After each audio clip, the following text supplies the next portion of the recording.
جب اپنا قافلہ عزم و یقین سے نکلے گا، جب اپنا قافلہ عزم و یقین سے نکلے گا، جہاں سے چاہیں گے رستہ وہیں سے نکلے گا۔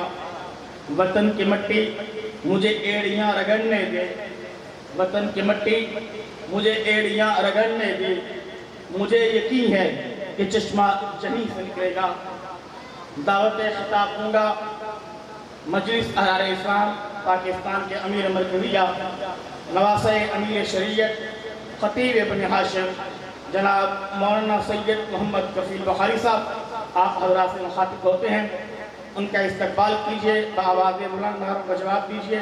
نعرہ تکبیر، تاج و تخت ختم نبوت، تاج و تخت ختم نبوت، اسلام اسلام، حسینیت حسینیت، سبائیت سبائیت، نعرہ تکبیر۔ الحمدللہ حمدا کثیرا کما امر،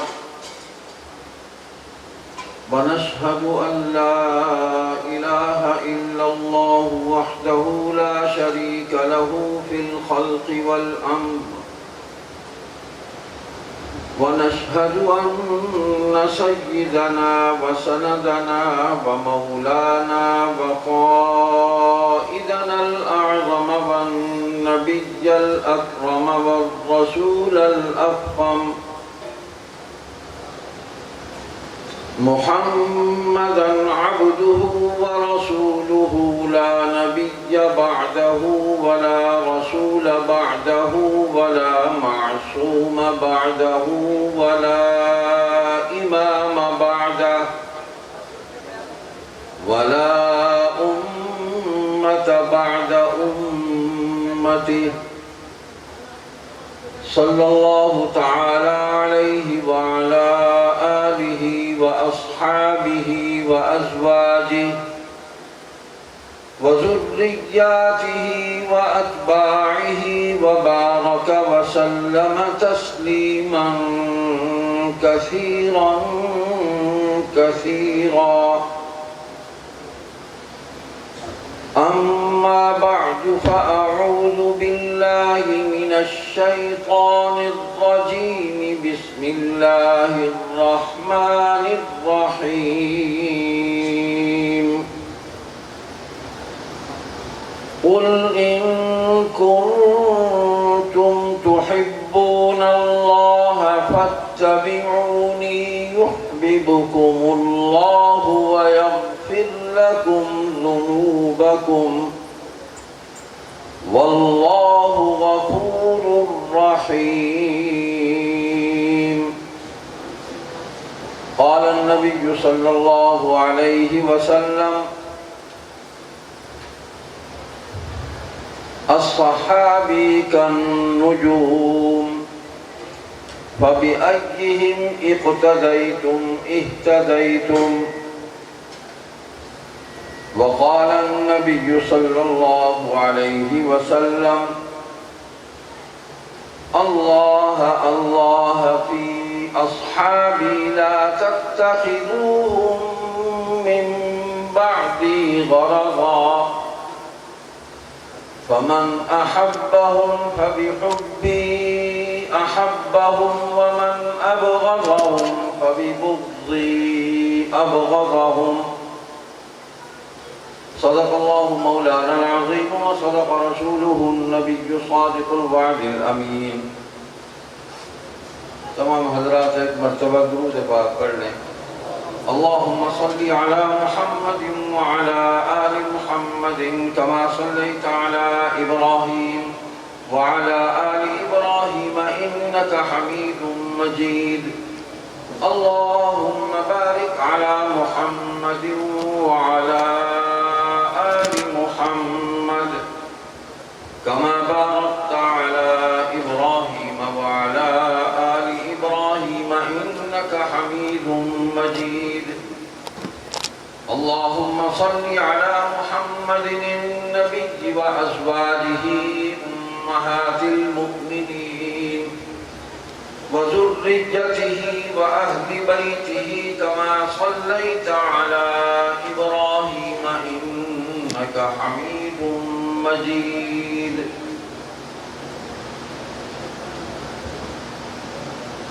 قابل صد احترام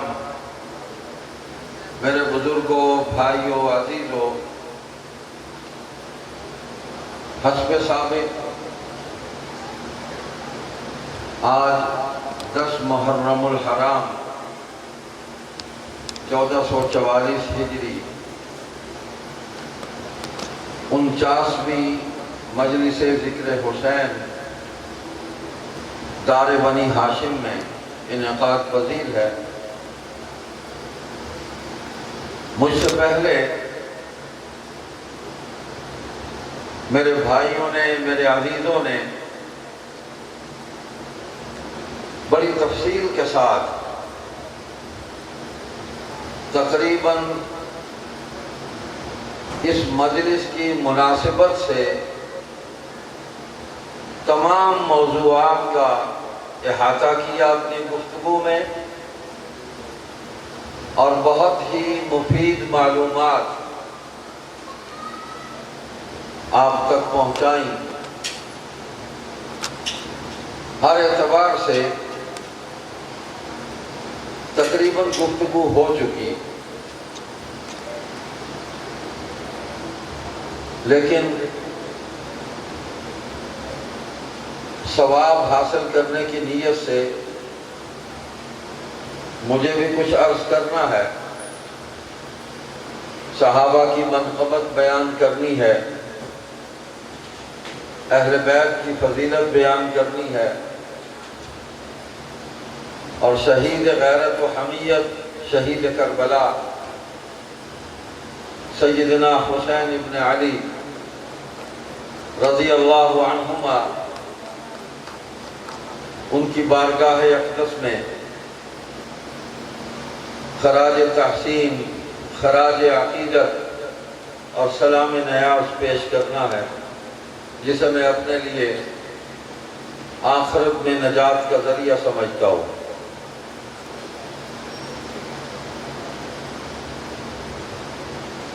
سیدنا حسین رضی اللہ تعالیٰ عنہ سے پوری امت مسلمہ کو بے پناہ محبت ہے، اور اس محبت کا کوئی کنارہ نہیں ہے، اور اس کی ایک ہی وجہ ہے جو سب سے بڑی وجہ ہے کہ جناب سیدنا حسین رضی اللہ تعالیٰ عنہ حضور صلی اللہ علیہ وسلم کے صحابی ہیں۔ ابھی مجھ سے پہلے عزیز القدر سید صبیح الحسن حمدانی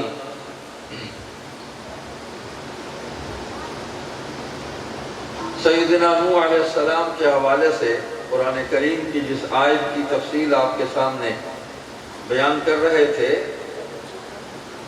کہ بیٹا تھا، لیکن اللہ تعالیٰ نے اہل بیت میں شمار نہیں کیا کہ ایمان نہیں رکھتا، تو جو ایمان والے تھے وہ کشتی میں سوار ہو گئے اور اللہ تعالیٰ نے ان کو بچا لیا۔ تو سیدنا حسین رضی اللہ تعالیٰ عنہ سے پوری امت مسلمہ کی جو محبت ہے، نبی علیہ السلام کی عہد مبارک سے وہ شروع ہوئی، آج تک وہ محبت قائم ہے اور قیامت تک وہ دائم رہے گی۔ میرا تو ایمان ہے کہ قیامت کے بعد بھی جنت میں جب اہل ایمان حسنین کریمین کو رضی اللہ عنہما کو حضور صلی اللہ علیہ وسلم کے پہلو میں دیکھیں گے تو اس وقت بھی وہ محبت کا بے پناہ اظہار کریں گے، اپنی آنکھوں کو ٹھنڈا کریں گے۔ میں نے جو آیت کریمہ آپ کے سامنے تلاوت کی، اللہ سبحانہ و تعالیٰ نے اس میں فرمایا، یہ سورہ آل عمران کی آیت ہے، کہ آپ فرما دیں اگر تم اللہ سے محبت رکھتے ہو، قل ان کنتم تحبون اللہ فاتبعونی، تو میری راہ چلو، میری اتباع کرو، یعنی حضور صلی اللہ علیہ وسلم کی، یحببکم اللہ، تاکہ محبت کرے تم سے اللہ، وَيَغْفِرْ لَكُمْ ذُنُوبَكُمْ، اور بخشے گناہ تمہارے، واللہ غفور الرحیم، اور اللہ بخشنے والا مہربان ہے۔ تو یہاں بھی اللہ کی محبت مخلوق کے ساتھ مشروط ہے اتباع رسول کے ساتھ، ایمان بالرسول کے ساتھ، اطاعت رسول کے ساتھ مشروط ہے۔ اب محبت کیا ہے؟ اللہ اکبر، محبت تو یہ ہے کہ ساری باتیں محبوب ہی کی مانی جاتے ہیں، اپنی چھوڑ دی جاتی ہیں۔ پھر محبوب بھی وہ جو محبوب الہی ہے صلی اللہ علیہ وسلم، کائنات کی تمام مخلوقات کا محبوب ہے محمد کریم صلی اللہ علیہ وسلم۔ تو اپنی بات، اپنی خواہش، اپنی سوچ، اپنی فکر، اپنی تحقیق، اپنا مطالعہ، اپنی ذاتی رائے، سب کچھ دیکھنے، سننے، سمجھنے کے باوجود جو اس کے علی الرغم آپ کو دنیا میں نظر آ رہا ہے اور اس میں آپ غور و فکر کر کے اپنی کو رائے قائم کرتے ہیں، اس سب کچھ کو چھوڑ دیں، اپنی رائے کو بھی چھوڑ دیں، جو اللہ کے رسول صلی اللہ علیہ وسلم فرما رہے ہیں اور جو عمل کر کے دکھا رہے ہیں اسی کو محبوب بنا لیں، کہ محبوب کی ہر ادا جو ہے وہ ایمان ہے، اور اللہ کی محبت کے حصول کا ذریعہ ہے، اور کوئی ذریعہ نہیں۔ اگر کوئی شخص صرف مخلوق کی خدمت کر کے اللہ کو راضی کرنا چاہتا ہے اور اللہ کے محبوب پر ایمان نہیں رکھتا، تو مخلوق کے ساتھ یہ محبت قبول نہیں کی جائے گی۔ دلیل آپ کے سامنے آ گئی۔ تو ہم دیکھتے ہیں کہ حضور صلی اللہ علیہ وسلم سے محبت کس نے کی؟ جو اپنے درجے میں کامل ہے، اس میں کوئی نقص باقی رہا ہی نہیں ہے، کوئی نقص نہیں رہا اس محبت میں۔ اطاعت ہی اطاعت ہے، سپردگی ہی سپردگی ہے، ایثار ہی ایثار ہے، قربانی ہی قربانی ہے، تسلیم و رضا کے پیکر ہیں۔ وہ کون ہیں؟ وہ صحابہ ہیں رضی اللہ عنہم اجمعین، اور انہی صحابہ کی جماعت میں حضور صلی اللہ علیہ وسلم کے گھرانے والے بھی ہیں۔ تو ان سے کچھ سوا محبت، کچھ زیادہ محبت وہ ہمیں حضور کے اور قریب کر دے گی، حضور کے گھرانے سے محبت اور قریب کر دے گی حضور سے۔ جیسے بتا رہے تھے، عزیزی سبیح الحسن کے درود پاک پڑھتے ہیں، ہر مسلمان پڑھتا ہے، تو اس میں حضور صلی اللہ علیہ وسلم کے خاندان کو ساتھ شامل کیا ہوا ہے۔ قیامت تک حضور کا خاندان جو ہے وہ اس دعا، اس التجا میں شامل رہے گا کہ یا اللہ تو ان پر اپنی رحمتیں نازل فرما، ان کے درجات بلند فرما۔ تو وہ ایک ہی جماعت ہے۔ صحابہ اتباع رسول کا کامل نمونہ ہے۔ عقیدہ حضور صلی اللہ علیہ وسلم سے لیا، آپ نے ان کے سامنے پیش کیا، انہوں نے قبول کر لیا۔ عقیدے کی قولی تشریح حدیث کے ذریعے آپ نے فرمائی، صحابہ نے اس کو قبول کر لیا۔ قرآن سنایا، ایمان لے آئے۔ حدیث سنائی ایمان لے آئے، قرآن کو لکھ لیا، حضور سے سمجھ لیا، زبانی سمجھا، حدیث کو لکھ لیا، حضور سے سمجھ لیا، پھر ان دونوں پر حضور علیہ السلام کا عمل، اس کو اپنی آنکھوں سے دیکھ کے ایمان کو کامل کیا، اس پر بھی مکمل ایمان لے آئے کہ جو عمل ہے قرآن حدیث کے عین مطابق ہے، اللہ کے حکم کے عین مطابق ہے۔ معاملات دیکھیں تو ہر جو معاملہ حضور صلی اللہ علیہ وسلم کے وجود مقدس سے صادر ہوا، جو بھی عمل صادر ہوا، ان معاملات کو، ان اعمال کو بھی ویسے ہی قبول کیا، اس میں کمی بیشی نہیں کی، نہ عقیدے میں، نہ تعلیم میں، نہ حدیث میں، نہ سنت میں، کہیں کمی بیشی نہیں کی، ہو بہو جیسے وصول کیا اس پر ایمان بھی لائے، اس پر عمل بھی کیا۔ زندگی کے تمام امور جو ہیں ان میں حضور صلی اللہ علیہ وسلم کی اتباع اور فرما برداری کی ہے، تب جا کے اللہ پاک نے فرمایا رضی اللہ عنہم ورضوا عنہ، اللہ ان سے راضی ہو گیا اور یہ اللہ سے راضی ہو گئے۔ معاملہ ہی ختم ہو گیا کہ اب ان میں سے کسی پر کوئی شخص مسلمان ہوتے ہوئے وہ تنقید کرے، ان کے کسی عمل میں نقص نکالے، ان کے کسی عقیدے میں نقص نکالے، ان کے کسی اجتہادی فیصلے کو غلط کہے، ان کی رائے کو غلط کہے، یہ حق پوری امت سے چھین لیا گیا ہے، نہیں ہے حق کسی کو، کامل ہے۔ وَكُلًّا وَعَدَ اللَّهُ الْحُسْنَى، سب کے ساتھ حسن آخرت کا وعدہ کر لیا ہے، اور اللہ تعالیٰ نے اللہ اکبر ان کے ایمان کو معیار حق و صداقت بنایا، ہمارے ایمان کو نہیں، ان کے بعد والے لوگوں کے ایمان کو نہیں، صحابہ ہی کے ایمان کو معیار حق و صداقت بنا کے قرآن کریم نے اس کو پیش کر دیا۔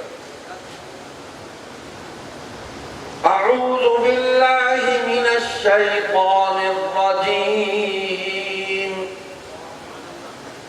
فَإِنْ آمَنُوا بِمِثْلِ مَا آمَنْتُمْ بِهِ فَقَدِ اهْتَدَوْا وَإِنْ تَوَلَّوْا فَإِنَّمَا هُمْ فِي شِقَاقٍ۔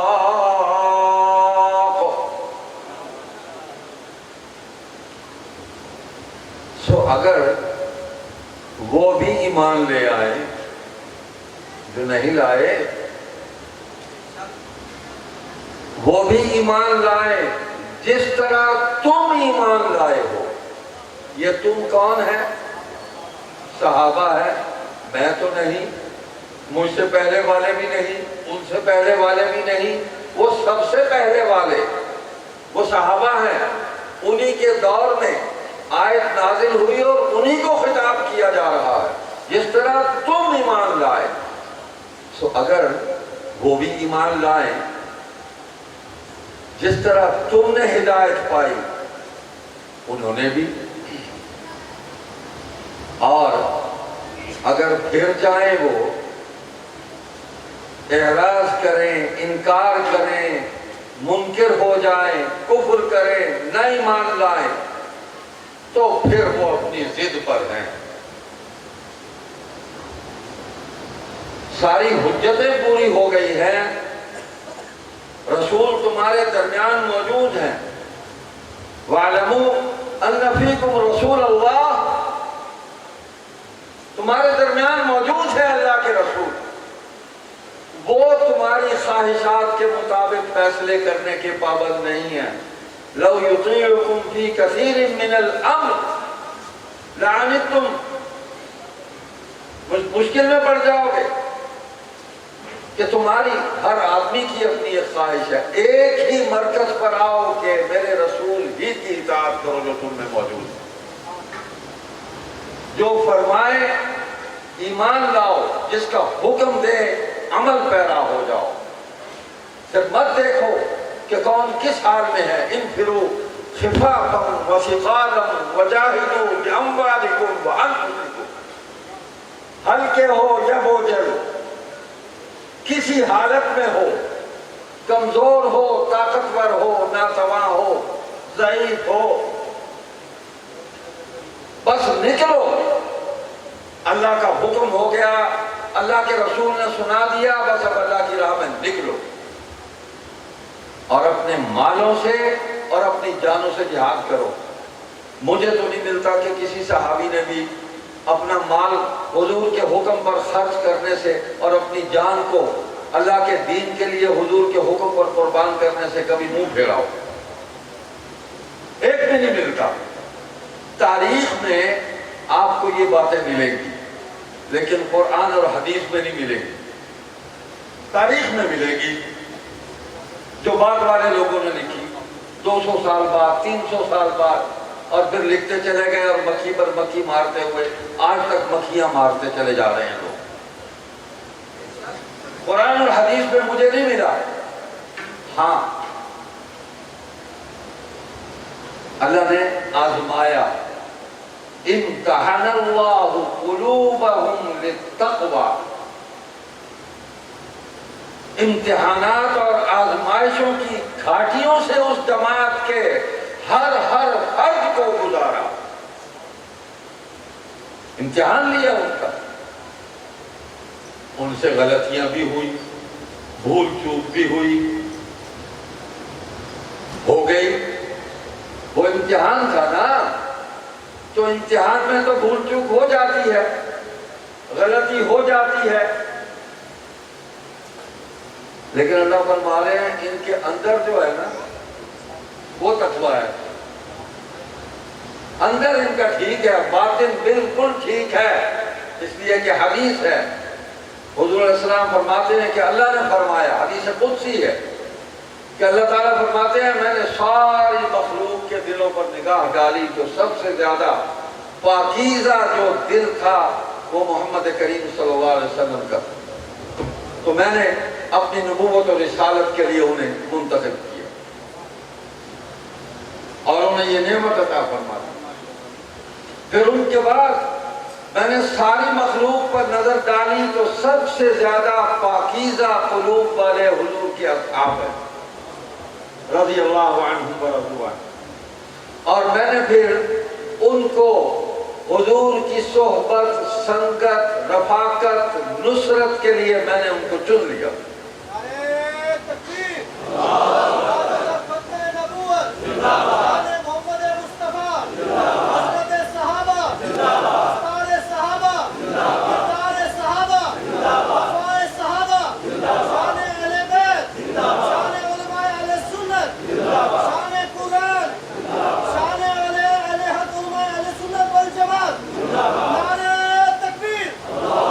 بھائی درمیان میں ایک ضروری اعلان ہے، یہاں تو ساتھی آئے ہوئے ہیں محمد یوسف خان صاحب قدیر آباد سے، ان کے اہل خانہ یہاں مسجد کے قریب ان کے منتظر ہیں، وہ طبیعت ٹھیک نہیں ہے، وہ رابطہ کر لیں۔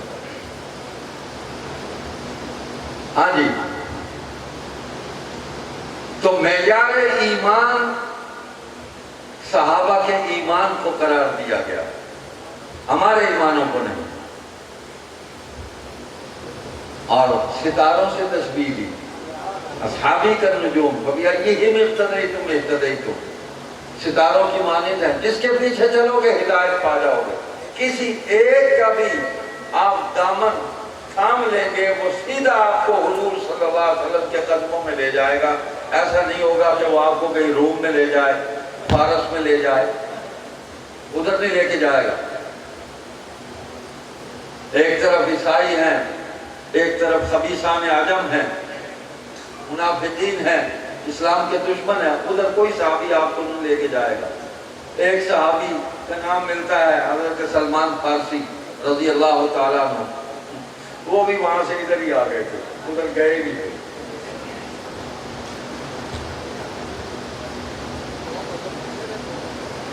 تو جس کا دامن تھامو گے ہدایت پا جاؤ گے، وہ گمراہ نہیں کرے گا تمہیں۔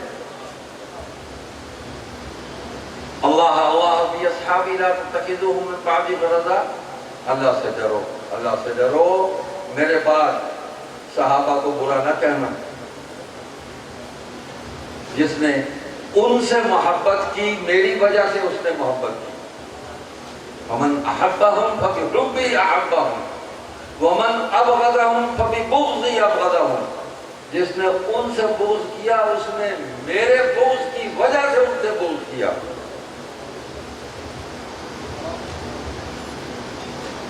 اب دیکھیں بات کتنی واضح ہو گئی۔ ہم سیدنا حسین سے محبت کرتے ہیں حضور کی محبت کی وجہ سے کہ صحابی تو ہیں، مومن تو ہیں، لیکن حضور کے نواسے بھی ہیں۔ حضور نے فرمایا میرے گھر والوں سے محبت رکھنا میرے بعد، ان کو فراموش نہ کرنا۔ تو ہر مومن محبت کرتا ہے۔ کون ہے جو حضور کے خاندان سے بغض رکھے، ان پہ تنقید کرے، ان کے فیصلوں کو غلط کہے، ان کی رائے کو برا کہے؟ کون ہے وہ؟ اور اگر کوئی کہتا ہے تو وہ اپنا انجام جو ہے وہ جہنم میں کو سوچ لے کہ وہیں اس کا ٹھکانہ بنے گا، اس لیے کہ یہ حضور سے بغض کی وجہ سے ان سے بغض رکھا گیا ہے۔ اور جب ہم ان سے محبت کرتے ہیں تو حضور سے محبت کی وجہ سے محبت کرتے ہیں کہ حضور کو ان سے محبت ہے۔ ختم ہوگی بات۔ جب ہمارے محبوب کریم نے، اللہ کے محبوب نے، کائنات کے محبوب نے جن سے محبت کی، سب صحابہ نے ان سے محبت کی، اور جس سے انہوں نے بغض اور نفرت کا اظہار کیا، سب صحابہ نے ان سے بغض اور نفرت کی۔ صحابہ کی تو اپنی رائے ہی کوئی نہیں تھی، رائے ہی کوئی نہیں تھی۔ اللہ اکبر۔ تو آگے چلتے ہیں۔ آج کے اس اجتماع کی یہ بنیادی غرض و غایت ہے کہ مقام صحابہ کو زیادہ سے زیادہ اجاگر کیا جائے، زیادہ سے زیادہ، اس لیے کہ مذہب کے نام پر جو کچھ بھی ہو رہا ہے خلاف مذہب، اس کا بنیادی نقطہ اور اس کا مرکز یہ ہے کہ امت مسلمہ اور صحابہ کے درمیان انقطاع کر دیا جائے۔ یہ سلسلہ ربط، محبت، تعلق، انس، اس کو ختم کر دیا جائے۔ جب ان سے اعتماد ختم ہو گیا تو قرآن بھی گیا، حدیث بھی گئی، سنت بھی گئی، پھر سارا دین گیا، فارغ ہو گئے۔ تو غرض و غایت یہ ہے کہ اس جماعت سے بلا تخصیص محبت کی جائے۔ آخری صحابی بھی جو اس دنیا سے گیا ہے، ابو طفیل عامر رضی اللہ تعالیٰ عنہ، اس دنیا سے وہ آخری صحابیہ جو رخصت ہوئے، ہمارے لیے وہ بھی قابل احترام ہے، اور اس کی محبت ہمارے ایمان کا حصہ ہے۔ جس طرح باقی تمام صحابہ کی محبت ہمارے ایمان کا حصہ ہے، اسی طرح اس کی محبت بھی اور اہل بیت کی محبت کچھ زیادہ ہے۔ نبی علیہ السلام نے ایک حدیث میں فرمایا کہ اللہ تعالیٰ نے ہر نبی کے 4 وزیر بنائے، 2 آسمانوں میں اور 2 زمین میں۔ میرے بھی 4 وزیر بنائے، آسمان نے جبرائیل اور میکائیل میرے وزیر بنائے، اثنان منہم فی السماء فجبریل و میکائیل و اثنان فی الارض، اور 2 زمین میں بنائے۔ وہ کون ہیں؟ ابو بکر و عمر رضی اللہ عنہما۔ اب دیکھیں، سارے صحابہ تو وزیر بن نہیں سکتے تھے، فطرت کے خلاف ہے، سسٹم کے خلاف ہے، عقل کے خلاف ہے۔ اللہ تعالیٰ ساری مخلوق کو تو نبی نہیں بنایا، چنے، اجتبیناہم وہدیناہم الی صراط مستقیم، ہم نے چنا، ہر زمانے میں چنا، ہدایت دی ان کو، ہدایت کے راستے پر چلایا، لوگوں کو ان کی اتباع کا حکم دیا۔ تو ساری مخلوق کو نبی نہیں بنایا، انبیاء کو چنا گیا اور ان کو سیدھے راستے پر چلایا۔ تو حضور صلی اللہ علیہ وسلم کو بھی ساری مخلوق میں سے چنا، اور ساری مخلوق میں سب سے اونچا مقام عطا فرمایا۔ حضور فرماتے ہیں میں قیامت کے دن بھی بنو آدم کا سردار بنایا جاؤں گا۔ آدم کی کل اولاد آدم ماں آدم علیہ السلام، حضور سب کے سردار بنائے جائے گا۔ تو یہ مقام دیا، حضور کو چنا اللہ نے۔ تو حضور خود فرماتے ہیں صلی اللہ علیہ وسلم جس طرح اللہ نے مجھے چنا ہے، نوا اختار علی واختار علی اصحابی، میرے صحابہ کو بھی اللہ نے خود چنا ہے۔ لیکن میں تاریخ کو وہاں تک مانوں گا جہاں تک تاریخ قرآن اور حدیث اور سنت اور اجماع امت کے مطابق مجھے رہنمائی دے گی اور اس سے مناسبت رکھے گی، میں مان لوں گا۔ جہاں تاریخ لکھنے والا مؤرخ وہ ڈی ٹریک ہوگا، میں وہیں اس کو چھوڑ کے میں اپنے قرآن و سنت کے راستے پر کھڑا رہ جاؤں گا، اس کو چھوڑ دوں گا، اس لیے کہ اس کی بات ماننا میرے لیے شرائط ایمان میں نہیں ہے۔ صحابہ کی بات ماننا میرے لیے شرائط ایمان میں ہے۔ قرآن کہہ رہا ہے ان جیسا ایمان لاؤ، تو ایمان ان کا مثال بنایا گیا۔ تو وزیر تو دو ہی بنتے ہیں نا۔ حضور کے ساتھ بیٹھے ہوتے تھے ابو بکر و عمر رضی اللہ عنہما، تو صحابہ کسی جہاد کے سفر میں کسی غزوے میں جانے لگتے یا کسی مہم میں، تو بعض اوقات فرمائش کرتے یا رسول اللہ ان میں سے ابو بکر یا عمر کو ہمارے ساتھ بھیج دیں۔ صحابہ سمجھتے تھے کہ ہماری پوری جماعت میں یہ بہت زیادہ حضور کے قریب ہیں، تو حضور کی جتنی توجہ ان پر ہے، جب یہ ہمارے ساتھ آئیں گے تو حضور کی پوری توجہ ہماری طرف ہوگی اور ہم کامیاب ہو جائیں گے، اور ان کا وجود بابرکت ہے۔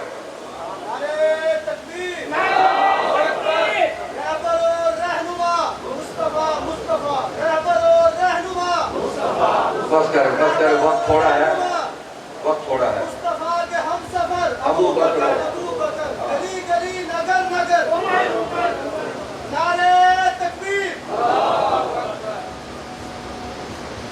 اب دیکھو مجھے آپ نے نعرے مار کے بلا دیا، لوگ تو وقفہ دیتے ہیں، رہت دیتے ہیں، میری آپ نے ڈسک اڑا دی۔ خیر آج ویسے بھی نیٹ ورک خراب ہے، سمیں بند ہیں آج۔ تو صحابہ عرض کرتے کہ ان میں سے کسی کو ہمارے ساتھ بھیج دے۔ حضور فرماتے دیکھو ان کو مجھ سے جدا نہ کرو، میں ابو بکر و عمر کی جدائی برداشت نہیں کر سکتا، ان کو میرے پاس ہی رہنے دو۔ ایک موقع پہ فرمایا یہ دیکھ رہے ہو میرے دونوں طرف کون ہیں، ادھر ابو بکر تھے ادھر عمر تھے۔ صحابہ نے عرض کی یا رسول اللہ دیکھ رہے ہیں ابو بکر و عمر ہیں۔ فرمایا قیامت کے دن بھی ایسے ہی دیکھو گے، ایسے ہی میرے ساتھ ہوں گے۔ دیکھیں میں نبی کی بات مانوں یا کسی مختون نسب مورخ کی بات مانوں یا کسی مختون نسب متکلم کی بات مانوں، کسی جاہل مطلق کی بات مانوں، میں تو حدیث مانوں گا، میں تو نبی کی بات مانوں گا۔ میں نے تو اللہ کو بھی نبی کی وجہ سے مانا ہے، پہلے نبوت ہے پھر توحید ہے۔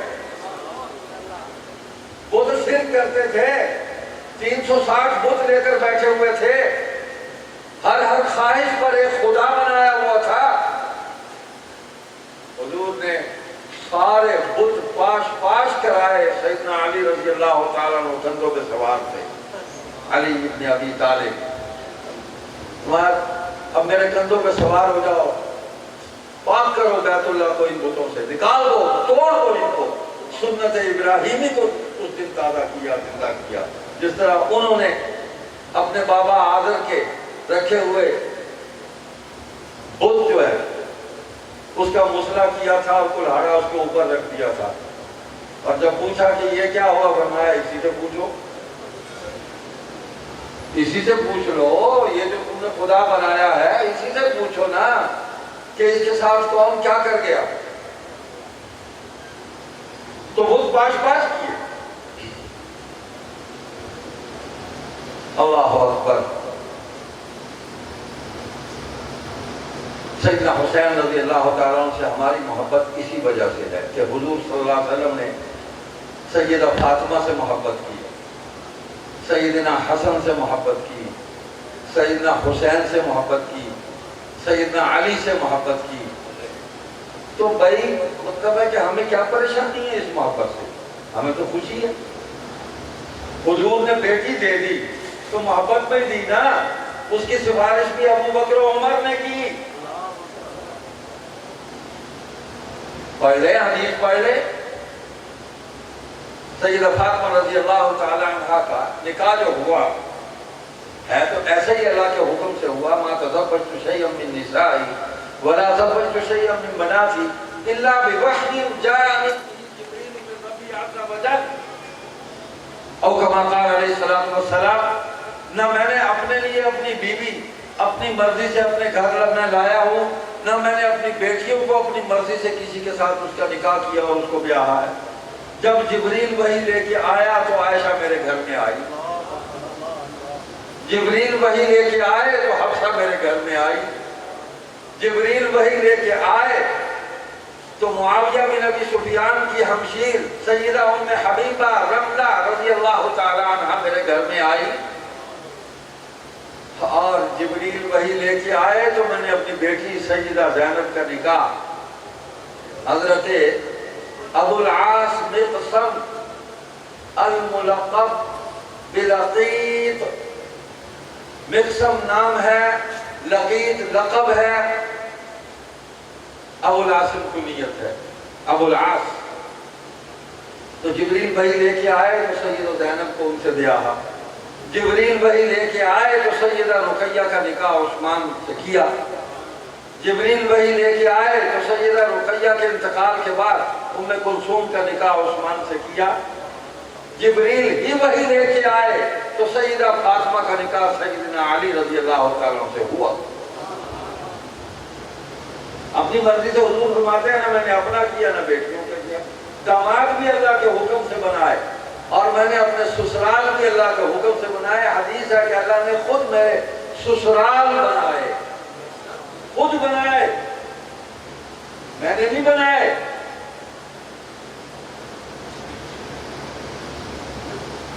اللہ کی طرف سے دل میں القاء تو ہو چکا تھا کہ علی سے بیاہ دیں. تو ابو بکر و عمر رضی اللہ تعالیٰ نے سفارش بھی کی حضور سے کہ سیدہ کا نکاح سیدنا علی سے کر دیں. حضور خاموش رہے. پھر وہ گئے حضرت علی کے پاس. علی اللہ اکبر اونٹ چرا رہے تھے، اونٹ چرا رہے تھے چراگاہ میں. آج کے ہم سادات تو گاڑیوں میں ہم دوڑ رہے ہیں، پھر رہے ہیں، آ رہے ہیں، جا رہے ہیں، محلات میں بیٹھے ہیں، نذرانے وصول کر رہے ہیں، عیش کی زندگی گزار رہے ہیں. اور ہمارے جد امجد سیدنا علی رضی اللہ تعالیٰ عنہ جو ہے وہ اونٹ چرا رہے ہیں. یہ فخر جو ہے نا، یہ سادات کی خاص پہچان اور شناخت ہے. حضور علیہ السلام بھی فخر میں سب سے اونچے درجے پر تھے. نبی کا ہاتھ کبھی دراز نہیں ہوا مخلوق کے سامنے. اللہ سے ہی مانگا. وہ چاہتے تو کیا نہیں ہو سکتا تھا، کیا نہیں مل سکتا تھا. کیسا کیا کیسر و کسرا کے محلات بھیج ہو جاتے سب. لیکن نبی علیہ السلام نے وہ آخرت کے جنت کے اندر دائمی محلات ان کی خبر دی کہ اس کے لیے تیاری کرو. میں اس لیے آیا ہوں کہ تمہیں جنت میں لے جاؤں. تو عرض کیا دونوں نے، ابو بکر و عمر نے رضی اللہ عنہ نے کہ علی، یا علی بھی کہا ہوگا کہ اے علی، یا اخی، اے میرے بھائی. ہم تو لفظوں کی بھول بھلائیوں میں ہی کھو گئے ہیں، کسی بھی عقیدے بنا لیے ہیں. ہماری خواہش ہے کہ تمہارا نکاح سیدہ فاطمہ سے ہو جائے. تم ایسا کرو، جا کے حضور علیہ السلام کی خدمت میں درخواست کرو جا کے، یا رسول اللہ اپنی بیٹی کا میرے ساتھ نکاح کر دو۔ تو سیدنا علی نے جواباً فرمایا، او میرے بھائیوں، میرا حلیہ تو دیکھو، کپڑے میرے میلے، پسینے سے شرابور، پسینہ اور غبار آپس میں مل گئے ہیں، کیچڑ ہو گیا ہے، میری پگڑی کو دیکھو، غبار آلود، یہ میرا حال ہے۔ میں اس حال میں حضور کے سامنے جا کے یہ فرمائش کروں، مجھے تو شرم آتی ہے، حیا آتی ہے۔ حضور کیا کہیں گے کس حلیے میں آ کے کیا مطالبہ کر رہا ہے؟ انہوں نے کہا کہ آپ کہیں جا کے، حضرت علی نے فرمایا، انہوں نے کہا ہم کہیں گے، ہمیں چھوڑو آپ، لیکن آپ جاؤ۔ وہ گئے، حضور نے دیکھا، یقیناً علی کو دیکھ کے حضور مسکراتے تھے، حضور کی محبت جو ہے وہ بڑھ جاتی تھی۔ فرمایا کیسے آئے ہو؟ یا رسول اللہ اس غرض سے آیا ہوں، دیکھیں رشتہ مانگا، خود مانگا۔ یہ حضور کی سنت بھی ہے اور حضرت علی کی سنت بھی ہے۔ حضور نے حضرت ابو بکر سے رشتہ مانگا نا، اپنی بیٹی میرے ساتھ بیاہ دو۔ عمر سے فرمایا نا، اپنی بیٹی میرے ساتھ بیاہ دو۔ تو حضرت علی نے عرض کیا، یا رسول اللہ اپنی بیٹی کا میرے ساتھ نکاح کر دیں۔ آج ہم اس سنت کو چھوڑ چکے، ہم تو گلے پڑ جائیں گے، ہمیں کو کہہ بھائی ٹھیک ہے، خواہش کا اظہار تو کرتا ہے، کر لے، اللہ کو منظور ہے تو ہو جائے گا، نہیں منظور تو کوئی بات نہیں۔ وہ ہمارے ایک بزرگ دوست ہے یہاں ملتان میں، فوت ہو گیا، اللہ ان کی مغفرت فرمائے، تو اپنے والد صاحب کی جگہ پر بیٹھ کر وہ طبیب سے نبض دیکھا کرتے تھے۔ تو ایک مریضہ آ گئی، انہوں نے اس کی نبض دیکھی، والد صاحب گھر گئے ہوئے تھے اندر، وہ مطلب میں بیٹھ کے نبض دیکھ رہے، تو نبض دیکھتے ہی انہوں نے فرمایا کہ میں نے دیکھ لی ہے نبض، آپ اپنے والد صاحب کو بلائیں، نبض مل گئی ہے۔ وہ بیچاری نہ سمجھی، اس نے جا کے گھر کہا کہ حکیم صاحب بلا رہے ہیں آپ۔ جتنے میں حکیم صاحب آئے تو انہوں نے اپنے والد صاحب کو بھی بلا لیا اور ان کو اپنی خواہش بتا دی کہ بھائی نبض مل گئی ہے، وہ کہ مریضہ ہے، لیکن آپ سوال کریں، میرا نکاح کر دیں۔ انہوں نے سوال کر دیا کہ میرا بیٹا حکیم ہے، اس نے نبض دیکھی ہے، بس اس کے دل میں یہ خواہش پیدا ہو گئی ہے، آپ نکاح کر دیں۔ انہوں نے کہا بسم اللہ کریں، نکاح کریں۔ تو ہم نے تو یہ سنت چھوڑ دی ہے نکاح کے لیے درخواست کرنے۔ تو حضرت علی سے نکاح ہو گیا۔ حضور نے پہلا سوال یہ کیا، تو مال مال ہے تمہارے پاس؟ ولیمہ نہیں کرو گے، کھانا نہیں کھلاؤ گے؟ دیکھیں ولیمے کا کھانا ہے، تقریب نکاح کا کھانا نہیں ہے۔ یہ ہماری یہاں کی رسم ہے، رواج ہے جو چل پڑا کہ بیٹی بھی دے اور باقی خرچہ بھی وہی کرے سارا۔ خیر حضور صلی اللہ علیہ وسلم نے تو جو کچھ بیٹی کو دیا وہ بڑا مختصر سا سادہ تھا۔ جو ایک چکی تھی، ایک گدا تھا چمڑے کا، وہ ایک پانی کی سراہی تھی یا مشکیزہ تھا، تو یہی کچھ دیا۔ اور کیا دیا؟ میرے پاس یہی کچھ ہے۔ اللہ اکبر۔ تو جب نکلے انہوں نے کہا نہیں کرتا، انہوں نے کہا انتظام کرو جا کے۔ تو نکلے تو حضرت عثمان مل گئے۔ دیکھیں محبت، قرآن محبت کی گواہی دے رہا ہے اور عمل ہمارے سامنے دلیل اور سند بن کے کھڑا ہے۔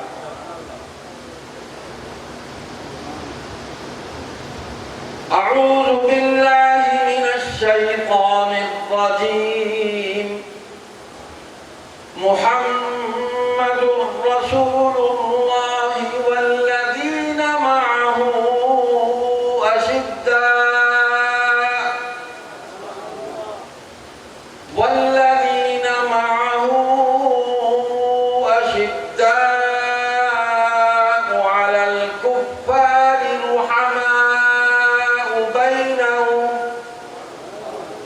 محمد صلی اللہ علیہ وسلم اللہ کے رسول ہے.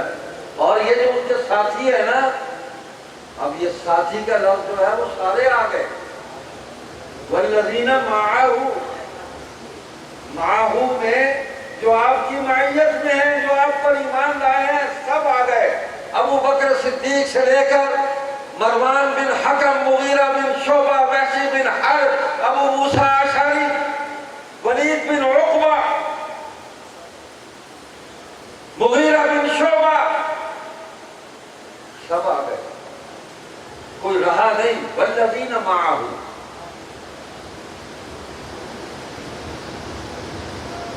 آپ کو شادی کا کارڈ آئے، اوپر لکھا جائے حضرت خادم حسین شاہ صاحب مع اہل و عیال.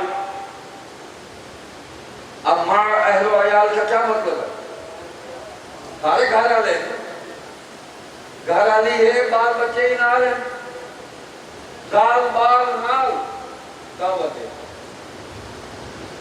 اشداء علی الکفار، ان کی صفت یہ ہے کہ کفار کے مقابلے میں بڑے سخت ہیں، شدید ہیں، یکجان ہیں، اپنی ہر بات چھوڑ دیں گے، کفار کے مقابلے میں ایک ہو کر کھڑے ہو جائیں گے. کوئی کمپرومائز نہیں کریں گے، کوئی مفاہمت نہیں کریں گے. رحماء بینہم، آپس میں بڑے نرم دل ہیں، رحم دل ہیں، بھائی بھائی ہیں. انما المؤمنون اخوہ، وہ بھائی بن کر ہی رہے. تو حضرت عثمان نے پوچھا، راستے میں مل گئے، بھائی علی کہاں جا رہے ہو؟ کہا کہ یہ ماجرا ہے، یہ زرہ بیچنے جا رہا ہوں. علی کا اثاثہ تو وہ جہاد میں کام آنے والی وہ زرہ ہی تھی. علی مرد میدان ہے، غار میں چھپ کر بیٹھنے والے نہیں ہیں. علی مرد میدان ہے، شاہ مردان، شیر یزدان، مرد میدان. وہ غار میں نہیں چھپے کبھی. تو کہا کہ یہ بیچنے جا رہا ہوں، شادی ہے. فرمایا مجھے بیچ دو، کسی اور کو بیچو گے؟ بیچنا ہے نا، مجھے دے دو. معاملہ طے ہوا، زرہ ان کو دی، انہوں نے پیسے دیے، انہوں نے قبضہ کر لیا پیسوں پر، مالک بن گئے. اللہ اکبر، اللہ اکبر. حضرت عثمان نے پیسے دیے، زرہ خرید لی. اب دوسری جو محبت کا اظہار کیا، فرمایا کہ اب یہ جو پیسے آپ نے مجھے دیے ہیں، معاملہ تو ختم ہو گیا، لے لیے میں نے، زرہ بھی لے لی. اب یہ پیسے آپ کو ہدیہ کرتا ہوں، قبول فرمائے. زرہ بھی دے دی، وہ بھی ہدیہ کر دی. میں قربان اس بھائی پر کہ جس کا نکاح نبی کی بیٹی سے ہو رہا ہے، جس سے نبی محبت کر رہا ہے. حضور نے جب بھی پیسے مانگے، کسی ایک صحابی نے بھی انکار نہیں کیا، کوئی بخیل نہیں تھا ان میں. اللہ نے مطالبہ ہی پہلے یہی کیا. وہ ہے نا قرآن میں کہ ان کو مال سے بہت محبت ہے. وَإِنَّهُ لِحُبِّ الْخَيْرِ لَشَدِيدٌ، مال سے بڑی محبت ہے، انسان کی فطرت ہے. تو پہلی محبت جو مال کی تھی، اللہ نے اسی کو توڑا، اسی کو ختم کیا اپنے نبی کے ذریعے. آیت آگے، اعوذ باللہ من الشیطان الرجیم خذ من اموالہم صدقۃ تطہرہم وتزکیہم بها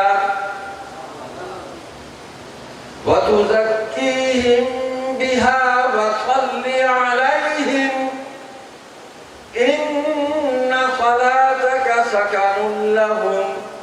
مال لے ان سے میرے نبی، صدقات لے ان سے، لے لے مال ان سے. اللہ کے راستے میں خرچ کرنے کے لیے، نبی نے اپنی ذات کے لیے نہیں لیا، لیتے تو وہ بھی عبادت تھی۔ اگر حضور اپنی ذات کے لیے کسی سے مانگتے اور وہ دیتا تو اس کو ثواب اتنا ملتا وہ سوچ بھی نہیں سکتا، اور ہوا، یہ بھی ہوا۔ ان کے مالوں کو بھی پاک کریں، ان کے باطن کو بھی پاک کریں، ان کے ظاہر کو بھی پاک کریں، تزکیہ کر دیں، آرائش کر دیں، ان کے وجود کو ماڈل بنا دیں، نمونہ بنا دیں، اور پھر ان کے لیے دعا بھی تو کریں نا، وصلی علیہ۔ اللہ فرما رہے ہیں، اللہ ویسے نہیں صحابہ کے درجے بلند کر سکتے، اللہ کل شیء قدیر ہے، لیکن وسیلہ اور سبب حضور علیہ السلام کو بنایا، وصلی علیہ، میرے محبوب ذرا ان کے لیے دعا تو کریں۔ ان الصلاۃ سکن لہم، آپ کی دعا سے ان کو بڑا سکون ملے گا، اور یہ سکون صرف دنیا میں نہیں آخرت میں بھی سکون ہے، کامل سکون ہے۔ نکاح ہوا،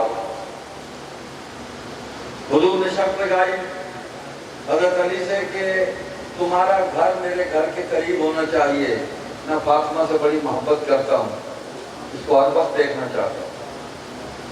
حضرت علی پریشان ہوئے، ایک صحابی ہے انصاری، ان کو پتہ چل گیا،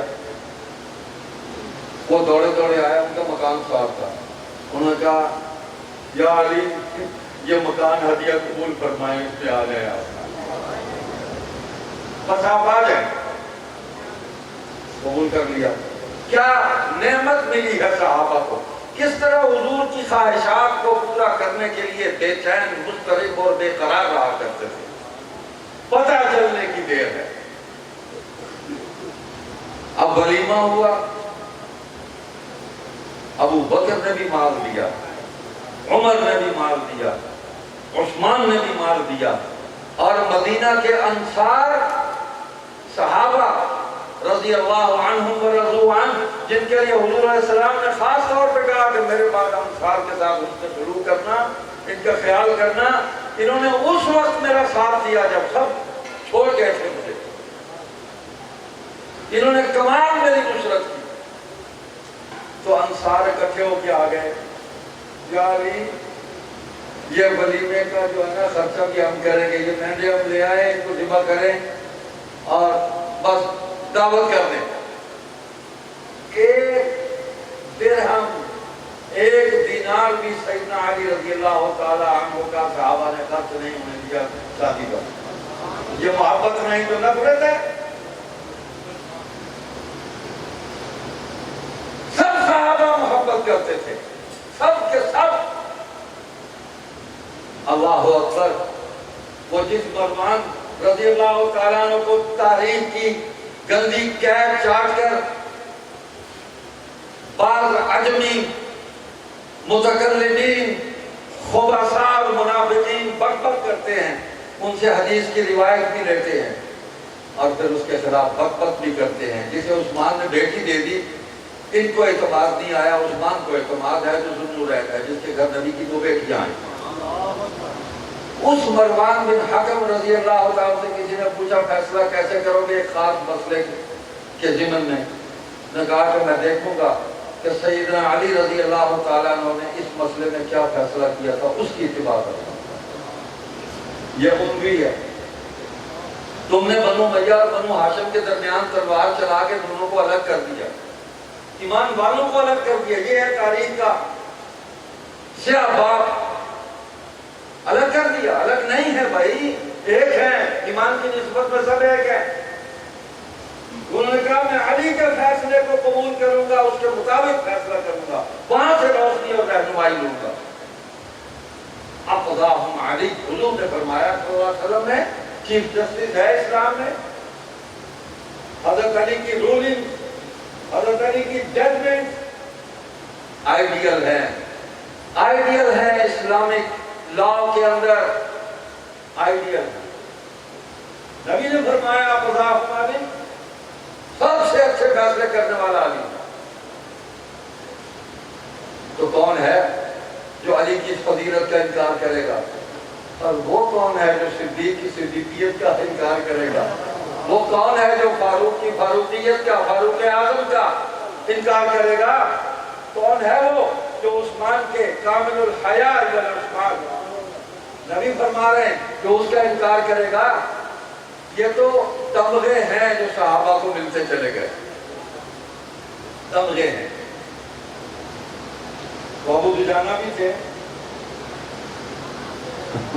حضور نے اپنی تلوار دی ان کو جہاد میں، اور کہا اس کا حق ادا کرنا، نبی کی تلوار ہے۔ عرض کیا یا رسول اللہ اس کا حق کیا ہے؟ فرمایا اس کا حق یہ ہے کہ اسے کفار و مشرکین کو قتل کرنا۔ تو سر پر سرخ پٹی باندھی، اور وہ جب گھسے ہیں دشمنوں کی گروہ خبیث کے اندر تو پشتوں کے پشتے لگاتے چلے گئے، یوں تلوار چلتی تھی ان کی، ادھر چلی تو ادھر سر گرے، ادھر چلی تو ادھر سر گرے، سامنے کسی کو مارا تو اس کا سر گرا۔ تو نبی کی تلوار تھی جس کو نبی کا ہاتھ لگا، پیچھے توجہ بھی تھی نبوت کی، اور رزق پڑھتے ہوئے اور سامنے جنت کو دیکھتے ہوئے اس کی طرف بڑھ رہے تھے۔ صحابہ میں کوئی بھی بزدل نہیں تھا، کوئی بھی کنجوس نہیں تھا، کوئی بھی منافق نہیں تھا، سب ایمان والے۔ اولئک هم المؤمنون حقا اولئک هم الراشدون اولئک هم الفائزون۔ یہ جو تمغے ہیں، یہ جو سندیں ہیں، یہ میرے لیے، میرے بزرگوں کے لیے ہیں؟ نہیں بھائی، ہم سب کے بزرگ، پوری امت کے بزرگ، صحابہ کے لیے۔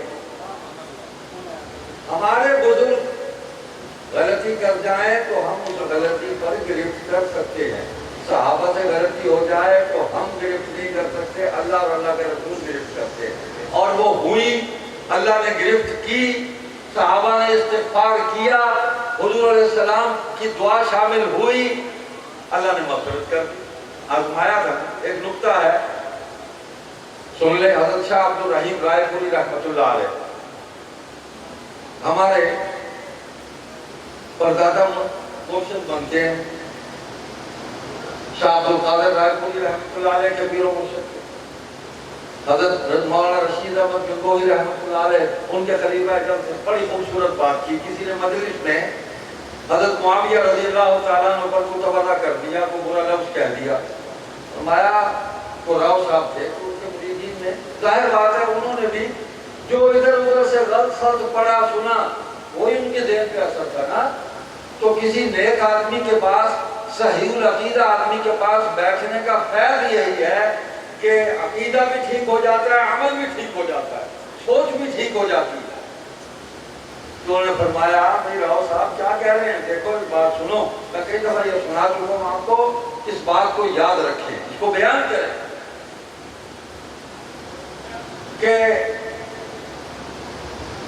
جو اعمال حضور صلی اللہ علیہ وسلم کی شان نبوت کے لائق تھے وہ سارے کے سارے حضور کے وجود سے صادر ہوئے، ظاہر ہوئے۔ جو شان نبوت کے لائق نہیں تھے ان کے لیے اللہ نے صحابہ کو پیدا کیا، صحابہ کے وجود سے وہ اعمال ظاہر ہوئے، یعنی گناہ تو کسی صحابی سے ہونا تھا نا، کوئی مثال تو قائم ہونی تھی، اس کو تنبیہ ہونی تھی، اس کو سزا ہونی تھی، اس نے استغفار کرنا تھا، اس گناہ سے معافی کا اس نے جو طریقہ حضور علیہ السلام نے تعلیم فرمایا اس پہ عمل کرنا تھا، امت کے لیے نظیر اور مثال قائم ہونی تھی، دین کی تکمیل ہونی تھی۔ تو فرمایا صحابہ دین کی تکمیل کا ذریعہ ہیں، صحابہ کی جماعت۔ اور ایک بات بڑی اہم فرمائی کہ دیکھو چونکہ دین حضور کی ذات پر مکمل ہوا، تو مکمل ہونے کا مطلب یہ ہے کہ قیامت تک اب اس دین میں کوئی بات نہ شامل کی جا سکتی ہے نہ نکالی جا سکتی ہے۔ تو جو حالات، جو واقعات، جو مسائل حضور صلی اللہ علیہ وسلم کے عہد میں پیش آئے اور قیامت تک جو حالات پیش آنے ہیں وہ سب حضور کے عہد میں پیش آ گئے۔ جو سوالات، جو مسائل جو حالات، جو واقعات قیامت تک پیش آنے ہیں وہ سب کے سب حضور کے دور میں پیش آ گئے، ان پر حکم آ گئے، ان پر عمل ہو چکا۔ اس لیے ہم کہتے ہیں نا، قرآن یہی کہتا ہے فَرُدُّوا إِلَى اللَّهِ وَالرَّسُولِ، تم میں کوئی نظام پیدا ہو جائے، اختلاف پیدا ہو جائے تو اللہ اور اس کے رسول کی طرف رجوع کرو کہ وہاں کیا فیصلہ ہوا۔ تو فیصلہ صحابہ پر ہی ہوئے نا فیصلے، اور کس پر ہوئے؟ کہ جی وہ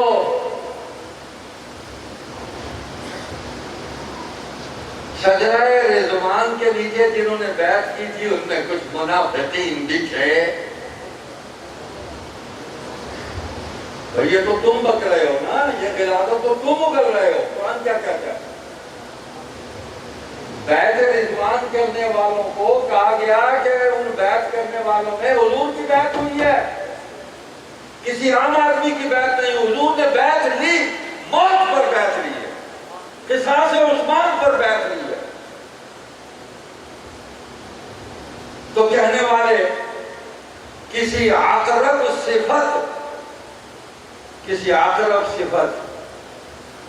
عجمی خبیث نے کہا کہ شجرہ رضوان کے نیچے بیعت کرنے والے صحابہ میں کچھ منافقین بھی تھے۔ میں نے اس کی بات سنی تو میں نے پھر قرآن میں غور کیا تو قرآن کریم نے میری رہنمائی کی۔ اعوذ باللہ من الشیطان الرجیم لقد رضی اللہ عن المؤمنین اذ یبایعونک تحت الشجرہ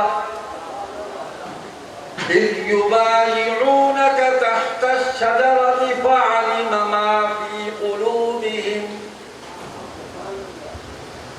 فأنزل السکینۃ علیہم وأثابہم فتحا قریبا۔ اللہ راضی ہو گیا ان سے، ان مومنین سے، عن المومنین، ان سب کے بارے میں کہا اس یبایعونک تحت الشجرہ، ان کو مومن کہا اللہ نے، میں ان سے راضی ہو گیا۔ فعلم ما فی قلوبہم، ان کے دل کے اندر بھی جو کچھ تھا میں نے وہ بھی جان لیا۔ تو اگر ان کے دل میں کوئی غلط خیال تھا، غلط عقیدہ تھا، کوئی غلط سوچ اور فکر تھی تو اللہ نے وہ آگے بتائی کیوں نہیں؟ اللہ فرماتے ہیں میں نے ان پر سکون طاری کر دیا۔ دل میں کیا تھا؟ دل میں مکہ کے مشرکین کا خوف تھا کہ کب ان سے ہماری نجات ہوگی، کب ان پر ہمیں فتح ہوگی، ہمیں نقصان ہو رہا ہے مسلسل، یہ غم تھا۔ اللہ فرمایا بس آئی، فتح قریب ہے، ابھی آئی، تیار ہو جاؤ، تمہارے دل میں جو ہے وہ میں نے جانچ لیا، مجھے پتہ ہے۔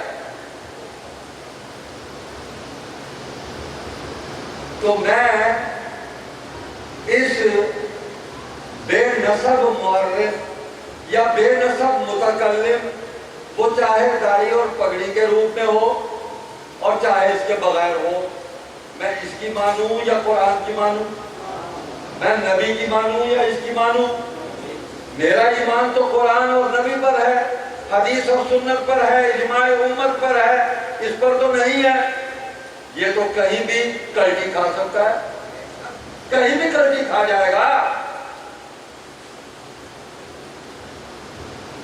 وہ پاکستان کی پارلیمنٹ نہیں تھی، وہ اصحاب محمد تھے، چنے ہوئے لوگ تھے، ہاں، جو ہر لحظہ ہر لمحہ کلٹی کھاتے ہیں۔ یہ لوٹن کبوتر جو ہے نا، کبوتر کرے گی ڈانڈے، کرے گی ڈانڈے، کرے گی ڈانڈے۔ تو فساق و فجار کی کا ایک امبوہ کثیر ہے جو ہمارے پارلیمانی اداروں کے اندر بیٹھا ہوا ہے۔ یہ اولیاء اللہ ہے، یہ پیران پیر شیخ عبدالقادر جیلانی کے یہ جانشین ہیں جو بیٹھے ہوئے ہیں وہاں۔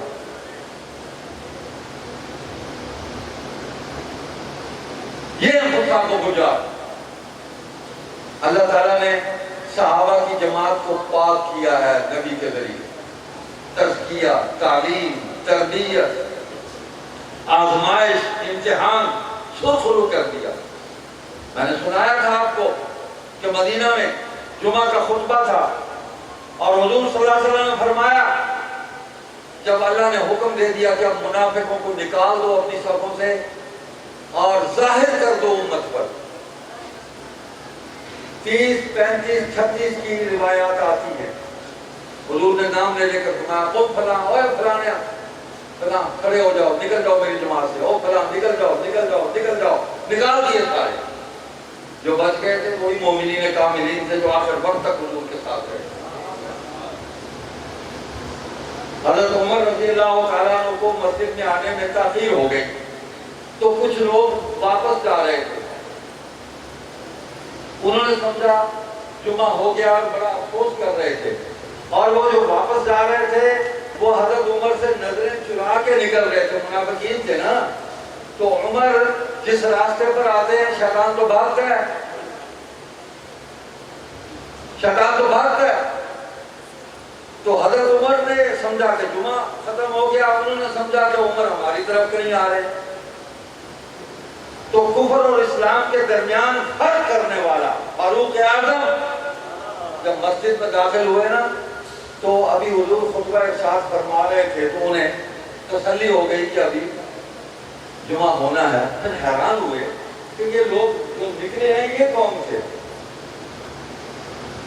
تو حضور نے اسی دوران ایک بندے کا نام لیا، اور کون فلاں، تو بھی کھڑا ہو جا، نکل جا باہر۔ اچھا وہ بیٹھا رہا، اتنی بڑی داڑھی تھی، آج بھی بہت سارے اتنی بڑی داڑھیوں والے بڑے بڑے اباؤ قواؤ دستار فضیلت کے پیچ و خم کے اندر گم ہونے والے، القابات کے وزن کے اندر دبے ہوئے منحوس موجود ہیں، یہ انہی کی نسل ہے۔ تو وہ میں نکال لوں گا جو نکالنا۔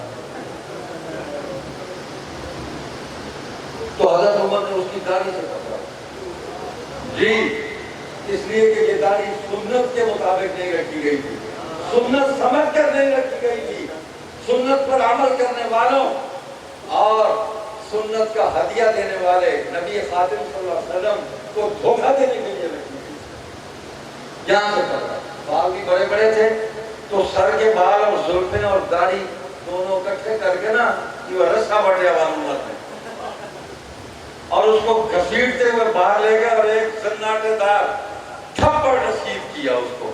تھپڑ بھی فاروقی تھپڑ تھا، 14 طبق روشن ہو گئے ہوں گے۔ کہنے لگا عمر تو تمہیں کیا ہو گیا، تم تو میرے دوست ہو۔ اس نے کہا بکواس بند کر کیسی دوستی، حضور فرما رہے ہیں باہر گواہ نکل جا، تو ابھی بیٹھا ہوا ہے،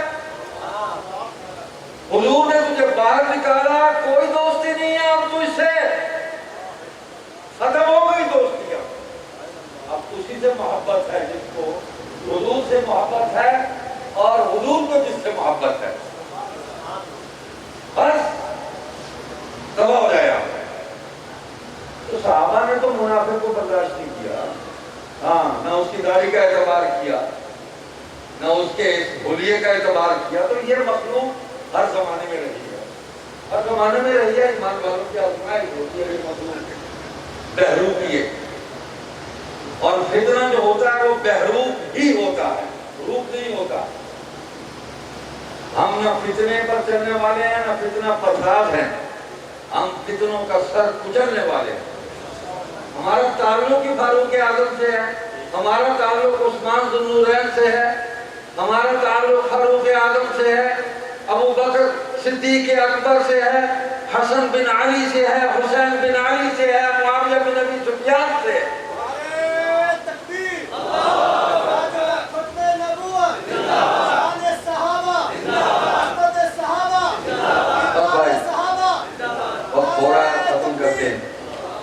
تو بھائی بس حضور نے حسن و حسین سے محبت کی ہے، اتنے واقعات ہیں۔ وہ یہ کہ حضور صلی اللہ علیہ وسلم چومتے بھی تھے، سونگتے بھی تھے۔ ایک حدیث میں ہے کہ حضور حسن و حسین کو چومتے بھی تھے، سونگتے بھی تھے، اچھا اب دیکھیں دوسری حدیث میں یہ بات آتی ہے کہ یہ دنیا میں میرے دو پھول ہیں، تو یہ پھول خوشبو والے تھے، خوشبو کے بغیر نہیں تھے، ہاں یہ پلانٹڈ نہیں تھے، فارمی پھول نہیں تھے یہ، ہاں یہ خوشبو والے تھے۔ تو حضور اسی لیے سونگتے تھے، پیار بھی کرتے تھے پھر سونگتے بھی تھے، اور حضور اس خوشبو کو سونگ کر کتنے خوش ہوتے تھے، کتنے خوش ہوتے تھے۔ حضور خطبہ دے رہے ہیں، حسن و حسین دونوں آئے، اللہ اکبر۔ حضرت ہریرہ رضی اللہ تعالیٰ عنہ سے روایت ہے، قال خطبنا رسول اللہ صلی اللہ علیہ وسلم فاقبل الحسن والحسین رضی اللہ عنہما علیہما قمیصان احمران یعصران ویقومان فنزل فاخذہما فصعد بہما المنبر۔ تو حسن و حسین نے لال قمیضیں پہنی ہوئی تھی، اس میں کوئی آمیزش رنگ کا لفظ نہیں ہے، احمران، احمر سرخ کو کہتے ہیں کہ سرخ قمیضیں پہنی ہوئی تھی، دونوں تشریف لا رہے تھے، چھوٹے چھوٹے تھے، تو 4 ہجری میں تو پیدا ہوئے حضرت حسین، تو یہی عمر تھی 6 سال، حضرت حسن 7 سال، تو حضور اس دنیا سے پردہ فرما گئے۔ تو حضور کے 3 فرزند فوت ہوئے، حضور کی ساری محبت حسنین کریمین کے اندر سے مٹائی، حضور کی 3 بیٹیاں فوت ہو گئی، حضور کی ساری محبت سیدہ فاطمہ کے اندر سے مٹائی۔ یہی فکر کی بات ہے نا، آج بھی دیکھ رہے ہیں۔ آگے پھر نوازوں میں، نوازیوں میں، پوتوں میں، پوتیوں میں محبت دادا کی اور نانا کی، دادی کی اور نانی کی منتقل ہوتی ہے، کہ میرا تو نہیں رہا بیٹا، چلو اس کا بیٹا اور بیٹی تو ہے، میری بیٹی نہیں رہی، اس کا بیٹا تو بیٹی تو ہے، سینے سے لگاتے ہیں، بیٹے بیٹیوں کو یاد کرتے ہیں۔ تو حضور سونگتے تھے اپنی اولاد، اور پھر یہی فرمایا کہ یہ میرا بیٹا ہے، یہ دونوں میرے بیٹے ہیں، حسن اور حسین بیٹوں کی جگہ ہے، میرے بیٹے ہیں، فرمایا میری بیٹی کے بیٹے ہیں۔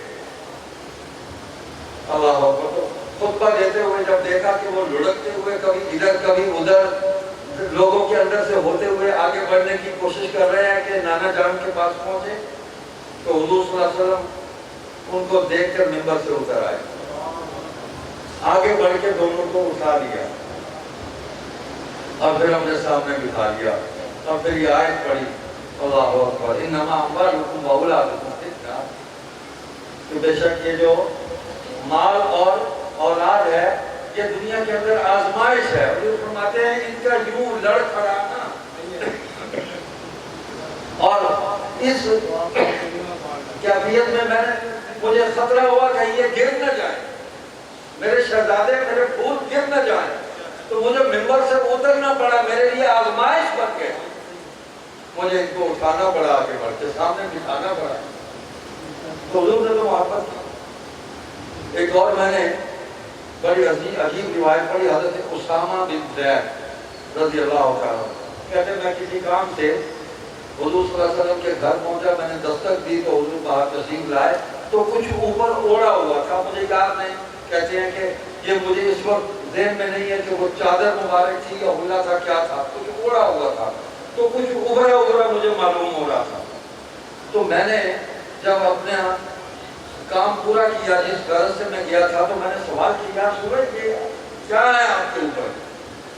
تو حضور نے جب وہ کپڑا ہٹایا تو حضور کی پشت پر حسن اور حسین چپتے ہوئے تھے۔ تو یہ محبت ہے، تو جن سے حضور محبت کر رہے ہیں ان سے نفرت کریں گے؟ حضور نے تو یہ دعا بھی کی، یا اللہ یہ دونوں جو ہیں یہ میرے پھول ہیں، میرے بیٹے ہیں، میری بیٹی کے بیٹے ہیں، یا اللہ میں ان سے بڑی محبت کرتا ہوں، یا اللہ تو بھی ان سے محبت فرما۔ اور تیسرا جملہ یہ فرمایا، یا اللہ جو ان سے محبت رکھتا ہے تو ان سے محبت فرما۔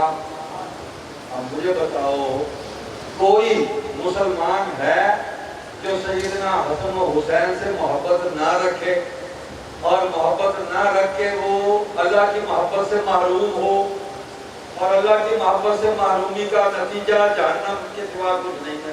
قل ان کنتم تحبون اللہ فاتبعونی. صحابہ نے حضور کو جس طرح محبت کرتے دیکھا ویسے کیا. ابو بکر چومتے تھے, کندھوں پہ اٹھا لیتے تھے. حسنین کریمین کو چھوٹے چھوٹے مقبول تھے. حضرت ابو بکر بھی حضور سے 2.5 سال چھوٹے تھے. 2.5 سال بعد انتقال ہوا. مسنون عمر ملی, جتنی حضور کی عمر بھی ہوتی ان کی حضرت عمر کی ایسی. حضرت عمر ملتے تھے, کہنے لگے دونوں ساتھ تھے حضرت علی کہ حسن اور حسین, کہ علی یہ دونوں جو ہے نا تم سے مشابہ نہیں ہیں. یہ حسن جو ہے یہ سر سے ناف تک حضور سے مشابہ ہیں, اور حسین ناف سے قدموں تک حضور سے مشابہت رکھتے ہیں. کان اشبہ رسول اللہ صلی اللہ علیہ وسلم, حضرت حسن کی بہت مشابہت تھی چہرہ مبارک. تو بھائی ہم ان کی محبت ہمارے ایمان کا حصہ ہے. اللہ اکبر. اب کربلا میں داخل ہو, یہی وقت تھا, اثر کا وقت تھا. اس پر تفصیلی گفتگو ہو چکی, آپ سنتے آئے. دیکھیں حضرت حسین رضی اللہ تعالیٰ عنہ مدینہ طیبہ سے حضرت معاویہ کا انتقال ہو گیا. ان کا بیٹا حکمران بن گیا, بیعت لینی شروع کر دی. حضرت حسین کو بھی پیغام آیا, انہوں نے فرمایا سوچتا ہوں. حضرت عبداللہ بن زبیر کو بھی پیغام آیا, انہوں نے بھی کہا میں سوچتا ہوں. کرایہ ان کا حق ہے. تو حضرت عبداللہ بن زبیر ایک رات پہلے وہاں سے مدینہ سے مکہ کی طرف نکل گیا. پر نکل گیا کہ میں نہ ان کا سامنا کروں نہ ان سے بات کروں. حضرت حسین اگلے دن نکلے. راستے میں کون ملا؟ عبداللہ بن عمر, عبداللہ بن عباس. حضرت عمر کے بیٹے حضرت عبداللہ جلیل القدر صحابی, اور دوسرے حضرت عبداللہ بن عباس جو حضور صلی اللہ علیہ وسلم کے چچا کے بیٹے ہیں. تو حضور کے بھائی ہوئے, چچا زاد بھائی ہوئے. تو حضرت علی کے بھی چچا زاد بھائی ہوئے. ایسے ہی ہے نا, حضرت علی کے بھی چچا زاد بھائی ہوئے. تو حضرت علی کے بھائی حضرت حسین کے کیا لگے؟ چچا لگے. تو اب ہے نہیں, ہاں چچا لگے. تو حضرت عبداللہ بن عباس حضرت حسین کے چچا ہیں, دونوں ملے. ان کا کہاں جا رہے ہو حسین؟ کہا کہ وہ عراق والوں نے بلایا ہے, خط لکھے ہیں بہت سارے, وہاں جا رہا ہوں. انہوں نے منتیں کی, خدا کے لیے نہ جاؤ. ہم دیکھ رہے ہیں کہ جو حشر انہوں نے تمہارے باپ کا کیا, اس کو قتل کیا. یہ دغاباز ہیں, تم بھی منافق ہیں, یہ تمہارے ساتھ بھی وہی کچھ ہمیں نظر آ رہا ہے.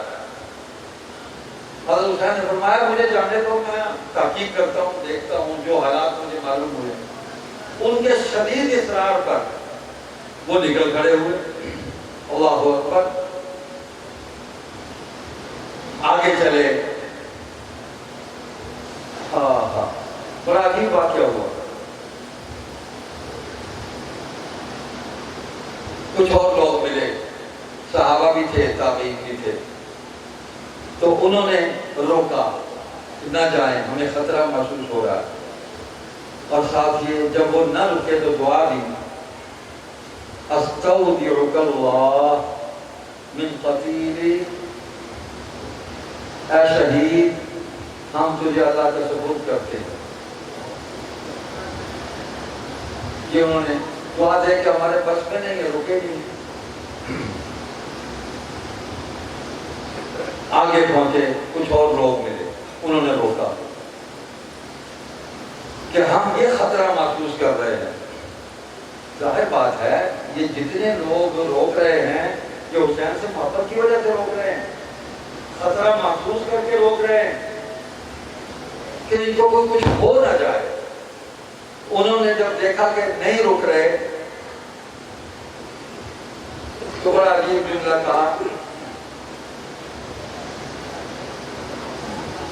لولا الشناعة لأمسكنتك ومنعتك من الخروج. اگر بے ادبی نہ ہوتی تو ہم آپ کو زبردستی روک لیتے اور ہرگز ان کو یہاں سے آگے نہ جانے دیتے. ہم نے بے ادبی سمجھی کہ آپ کو زبردستی روک. اب ایک رائے حضرت حسین رضی اللہ تعالیٰ عنہ کی ہے، ایک ان تمام لوگوں کی ہے، ایک بھی آدمی نہیں جو آپ کو یہ مشورہ دے رہا ہو کہ آپ کو چیز دے جائیں۔ دیکھیں جو رائے ہوتی ہے نا، جو اندازے ہوتے ہیں، وہ نتیجے کے اعتبار سے صحیح بھی ہو جاتے ہیں، غلط بھی ہو جاتے ہیں، لیکن رائے دینے والے کی نیت پر کبھی بھی شک نہیں کرنا چاہیے۔ یہ سارے خلوص سے رائے دے رہے ہیں کہنا کہ اگر یہ کفر اور اسلام اور حق و باطل کی جنگ ہے تو یہ روک رہے ہیں باطل کو ختم کرنے سے، ایسا نہیں۔ وہ حضرت حسین کو دیکھ رہے ہیں کہ ان کا نقصان ہو جائے گا۔ اللہ اکبر۔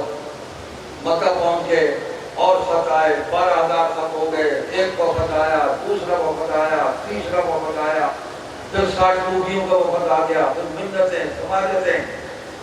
حضرت حسین نے اپنا سفیر بھیجا حضرت مسلم بن عقیل کو۔ عقیل کون ہے؟ حضرت علی کے بڑے بھائی ہیں، تو ان کے بیٹے ہیں مسلم، تو حضرت علی کے بھائی کے بیٹے، چچا کے بیٹے ہوئے نا، تو مسلم بھائی لگے۔ ان کو بھیجا کہ حالات کا جائزہ لو۔ کیا یہی کچھ ہے جو خطوط میں لکھا ہے انہوں نے؟ واقعی دین پامال ہو گیا؟ واقعی زنا و شراب عام ہو گیا؟ واقعی حدود اللہ پامال ہو گئی؟ سنتیں روند ڈالی گئی؟ شراب مسجدوں میں پی جا رہی ہے؟ اور ایک اتنی بڑی داڑھی والے مر گیا، وہ اس کے سر پہ پگڑی بھی ہوتی تھی، ٹوپی بھی ہوتی تھی۔ اس نے لکھا کہ حضرت معاویہ نے پتہ نہیں وہ کہاں سے آواز آئی، کس سیاہ کونے سے آواز آئی اور سیاہ کمرے سے آواز آئی، کس تاریخ گوشے سے آواز آئی، جو اس نے قید کر کے اپنی کتاب میں لکھا کہ حضرت معاویہ نے اپنے بیٹے سے کہا کہ تیری شکایتیں بہت آ رہی ہیں، تو یہ زنا اور شراب کا کام رات کو کر لیا کر، دن کو نہ کیا کر، میرے لیے بدنامی کا باعث بن رہا ہے۔ یہ صحابی ہے، یہ کاتب وحی ہے، یہ نبی کا سالہ ہے، یہ احرم امتی واجبت ہوا ہے۔ جب بعث اللہ معاویہ یوم القیامہ فهو رداء من الایمان، معاویہ قیامت کے دن کیوں آئے گا تو اس پر ایمان کی چادر ہوگی اس کے اوپر۔ وہ حضور فرما رہے ہیں یہ وہ ہے جو بیٹے کو کہہ رہا ہے کہ یہ برے کام رات کو کر لیا کر، دن کو نہ کیا کر۔ اور لکھنے والا اتنی داڑھی والا ہے، مر گیا، پتہ نہیں آگے کیا جواب دے رہا ہوگا۔ تو حضرت حسین نے یہی فرمایا کہ جا کے تحقیق کرو۔ وہ نکلے، یہ بھی تیار ہو گئے۔ اب حج کا مہینہ، حضرت حسین نے حج کو چھوڑا، کوئی خطبہ نہیں دیا، کوئی اعلان جنگ نہیں کیا۔ سیدنا حسین رضی اللہ تعالیٰ عنہ نے یہی فرمایا کہ بس میں نے جانا۔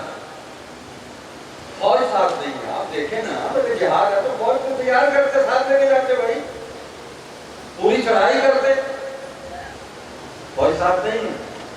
حالات کچھ اور ہیں، بتائے کچھ اور جا رہے ہیں۔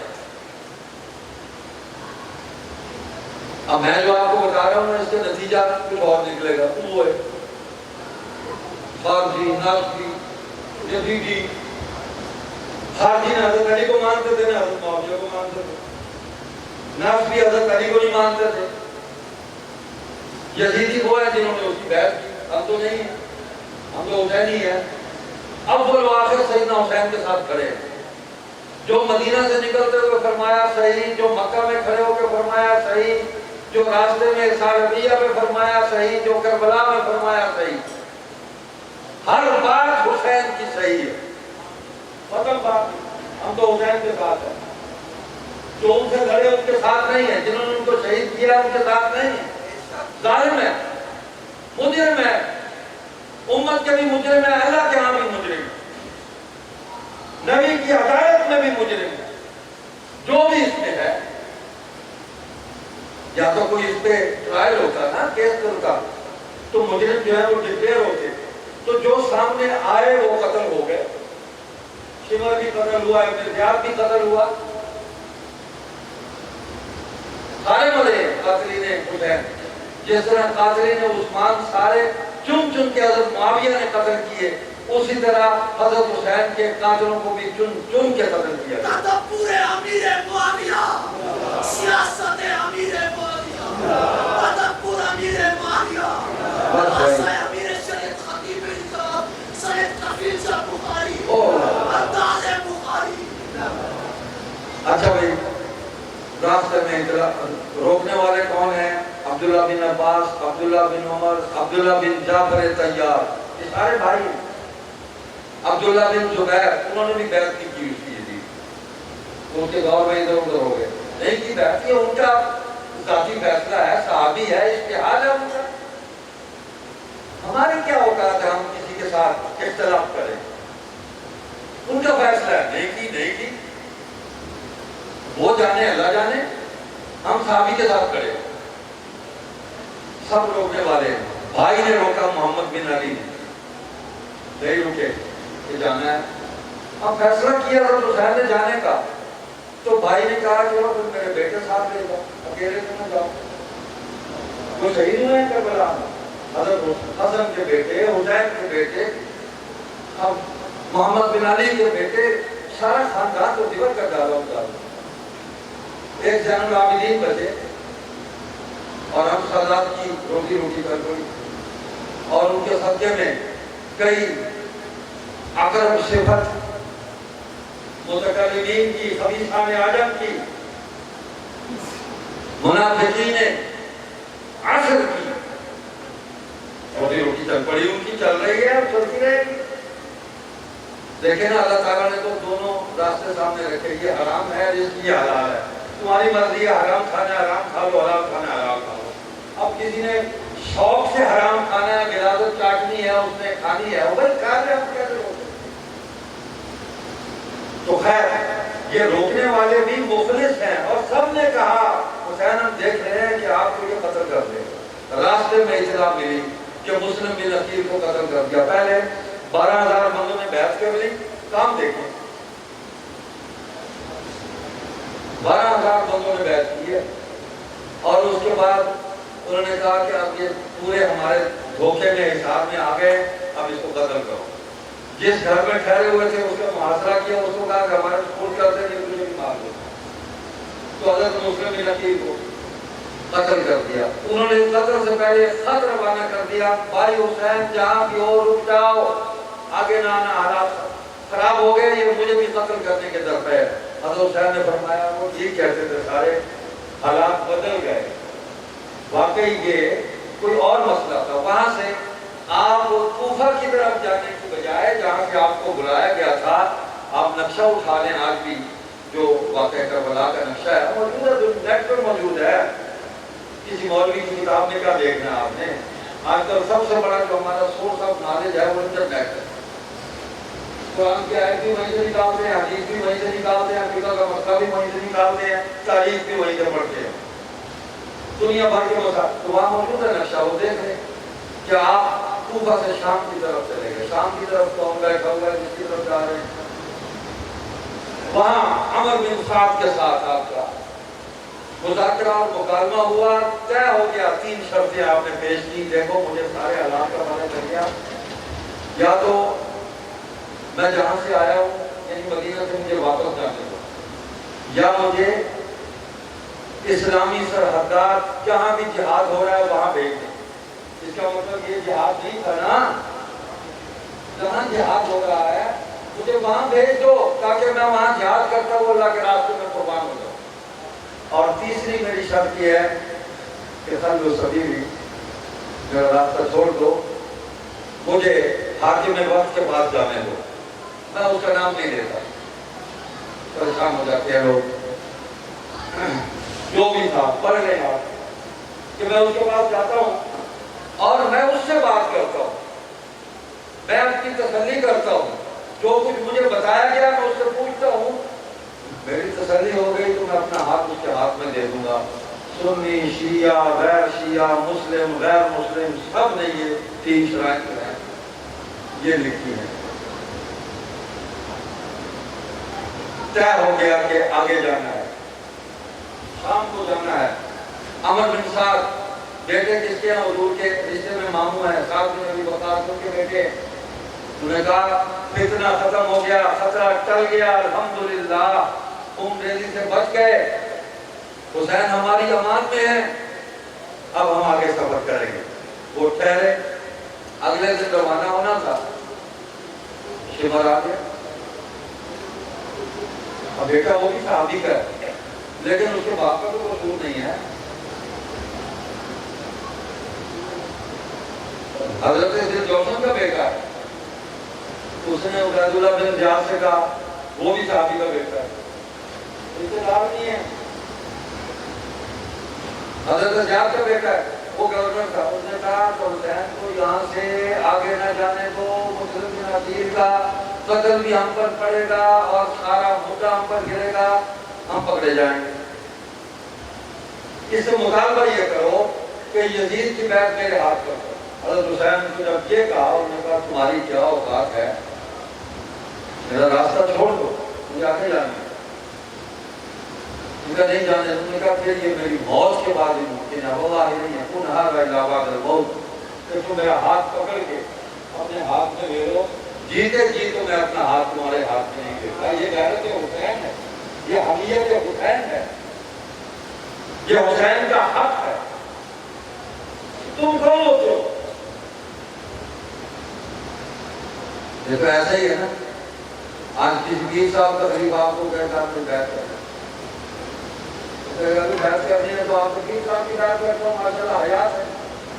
وہ ہمارا ایک دوست ہے زمانے طالب علمی میں، وہ ایک مرکز اہل حق میں چلا گیا، بتیاں بند تھیں، بجھی ہوئی تھی، اللہ اللہ اللہ کی ضربیں لگ رہی، اچانک ذکر ختم ہوا، بتیاں روشن ہوئی تو حضرت اقدس کی نگاہ ہمارے اس دوست پر پڑی، بڑا زندہ ہمارا دوست، اس وقت بالکل وہ پڑھتا تھا، طالب علم تھا، اس پر نظر پڑی، اللہ اللہ، ادھر آؤ ادھر آؤ ادھر آؤ، وہ قریب آ گیا، تمہارا وضو ہے؟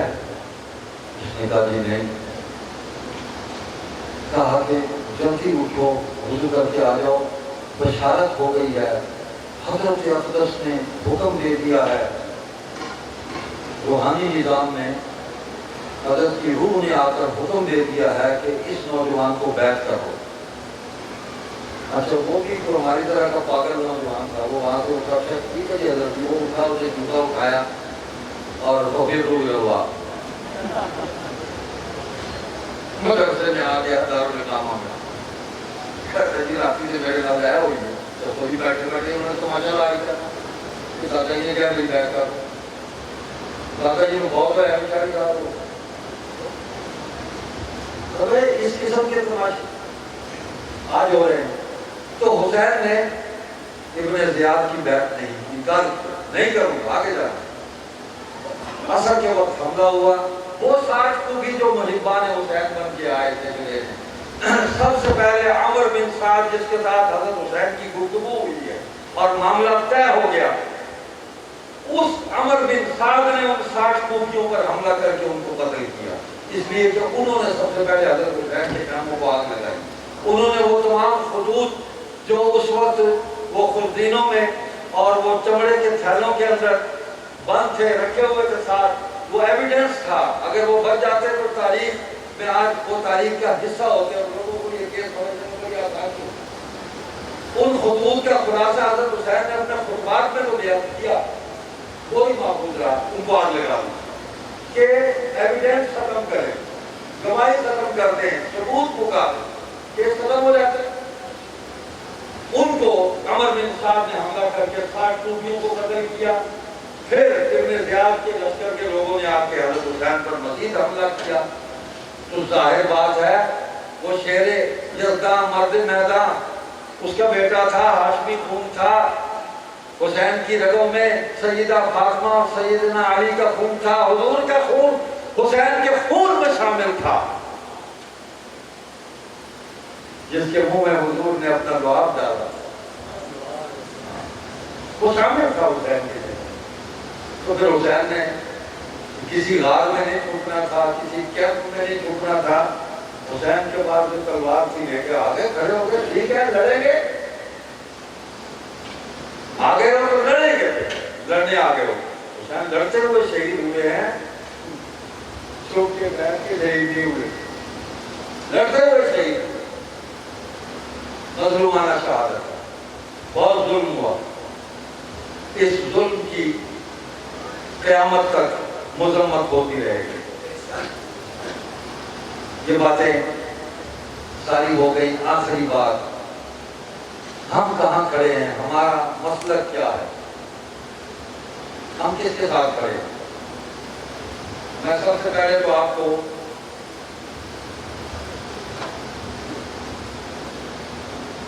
حضرت پیر جی ابن امیر شریعت سید الطاول محمد بخاری رحمۃ اللہ علیہ, سب کہیں رحمۃ اللہ علیہ, یہاں کی ہوئی ان کی ایک تقریر مسجد ذکر حسین کی, اسے اقتباس سنا دیتا ہوں.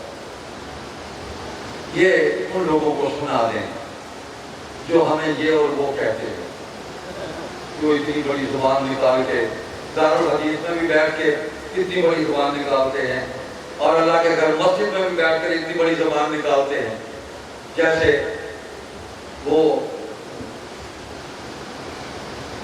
قلب مجنوں قصاب کی دکان کے پھٹے کے نیچے بیٹھ کر ہڈیوں اور چیتڑوں اور کھچڑوں کو بھگوڑنے, چچوڑنے اور ان کو منہ میں لینے کے لیے وہ بیتاب اور بے قرار ہوتا ہے. تو ان کو یہ سنا دیں, لگے ہوئے صبح اپنا اپنا ہے, جام اپنا اپنا, تم اپنے کام میں لگے رہو, ہم اپنے کام میں لگے ہوئے. تم ہمیں گالیاں دیتے رہو, ہم حضرت حسین کی مدح و توصیف کرتے رہے. ہاں, اور ہمیں گالیاں دینے کا تمہیں تو گناہ ملے گا اور ہمیں ثواب ملے گا. ہم اس پر صبر کرتے ہیں, صبر حسین اس پہ چل رہے ہیں. سیدنا حسین رضی اللہ عنہ سے محبت میرے ایمان کا حصہ ہے, ان سے بغض ایمان سے خروج اور محرومی سمجھتا ہوں. یزید ایمان کا نہیں, تاریخ کا حصہ ہے. سیدنا حسین کے مقابلے میں نہ اس کی تعریف کرتا ہوں, نہ اس سے محبت کرتا ہوں, اور نہ ہی اس کو گالیاں دیتا ہوں. میں ایمان کو تاریخ پر ترجیح دیتا ہوں. آخرت میں نجات ایمان کی بنیاد پر ہے, تاریخ پر نہیں. میں اس مسئلے میں امام اعظم ابو حنیفہ رحمۃ اللہ علیہ, علماء دیوبند, خصوصاً حضرت مولانا رشید احمد گنگوہی رحمہ اللہ کے مسلک پر ہوں. تاریخ کے باب میں اپنی اپنی تحقیق ہے. کسی کو گالیاں نہیں دیتا اور ثبوت اختیار کرتا ہوں. یہی اہل سنت کا مطلب, یہی امام اعظم کا بات ہے, یہی ہر نیک سیرت اور شریف انسان, ذی شعور انسان, جتنے بھی بڑے لوگ گزرے, یہی انہوں نے کہا. آگے فرمایا, وہ جب زبانیں نکلی گئی اتنی اس سے بڑی بھی ہو سکتی ہے, کالی کالی زبانیں, کالا دل, کالی زبان, کالی جھاگ, کالے افکار, کالے خیالات, اف توبہ توبہ, کالے بچھو جھڑتے ہیں, کالے بچھو جھڑتے ہیں. تو پھر حضرت پیر جی نے فرمایا کہ جو لوگ, پہلی بات تو یہ فرمایا کہ سیدنا حسین, تمام صحابہ جو ہے سیدنا حسین سمیت قرآنی شخصیات ہیں, حسین کی تعبیر, اور قرآنی شخصیات تنقید سے بالا ہے, ان پر تنقید نہیں ہو سکتی, کسی کو حق نہیں.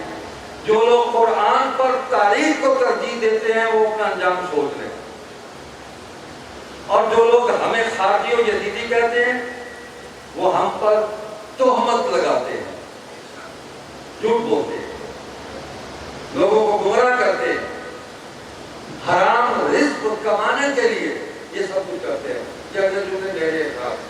تھوڑا سا حاشیہ بھی, کوٹا کناری بھی دھرمی ہے.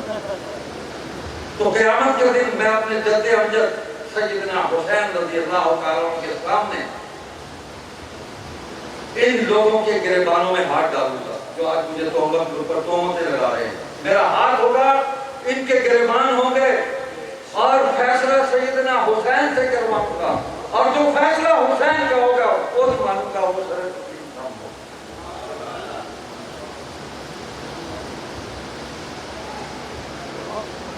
اب آخری بات، یہ کالی زبانوں والے جو کالا منہ کر کے ادھر بنی ہاشم کو بھونکتے ہیں،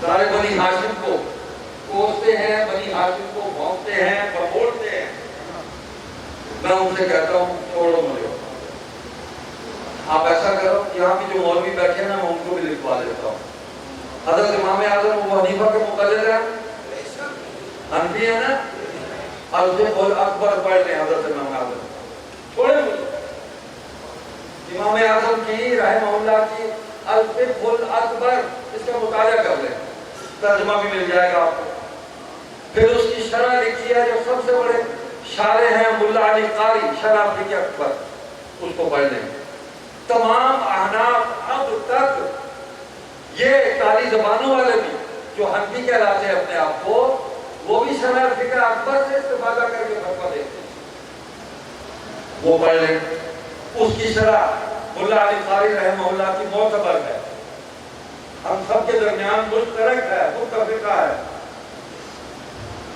مجموعہ فتاوی امام ابن تیمیہ 38 جلدوں میں ہے، ہمت ہے پڑھ لیں، اس میں سے یہی چیپٹر نکال لیں جہاں یہ چیپٹر ہے، منار المنیف ابن قیم، امام ابن قیم کیا، اس کو پڑھ لیں، آپ سورس آف نالج کی طرف جائیں، حوالہ کی طرف جائیں، ماخذ کی طرف جائیں، ہماری بات کو چھوڑ دیں، وہ کیا کہتے ہیں جہاں سے آپ سب کچھ البدایہ والنہایہ اٹھا لیں، ابن کثیر، انہوں نے بھی روایات کو جمع کیا، غلط صحیح دونوں، نیچے انہوں نے پورا اس کا تجزیہ کیا ہے، لکھا ہے کہ یہ روایات غلط سے ثابت نہیں ہوتی، غلط ہیں، موضوع ہیں، گھڑنتو پروگرام ہے، اور یہ صحیح ہے، وہ گھڑنتو سارا مال جو ہے نا، وہ جتنی بھی کالی جھاگ ہے وہ اٹھا لیتے ہیں، حالانکہ وہ نیچے کہہ رہے ہیں آپ نے ابن کثیر غلط، ابن کثیر کی 7ویں 8ویں جلد البدایہ والنہایہ کی پڑھ لیں،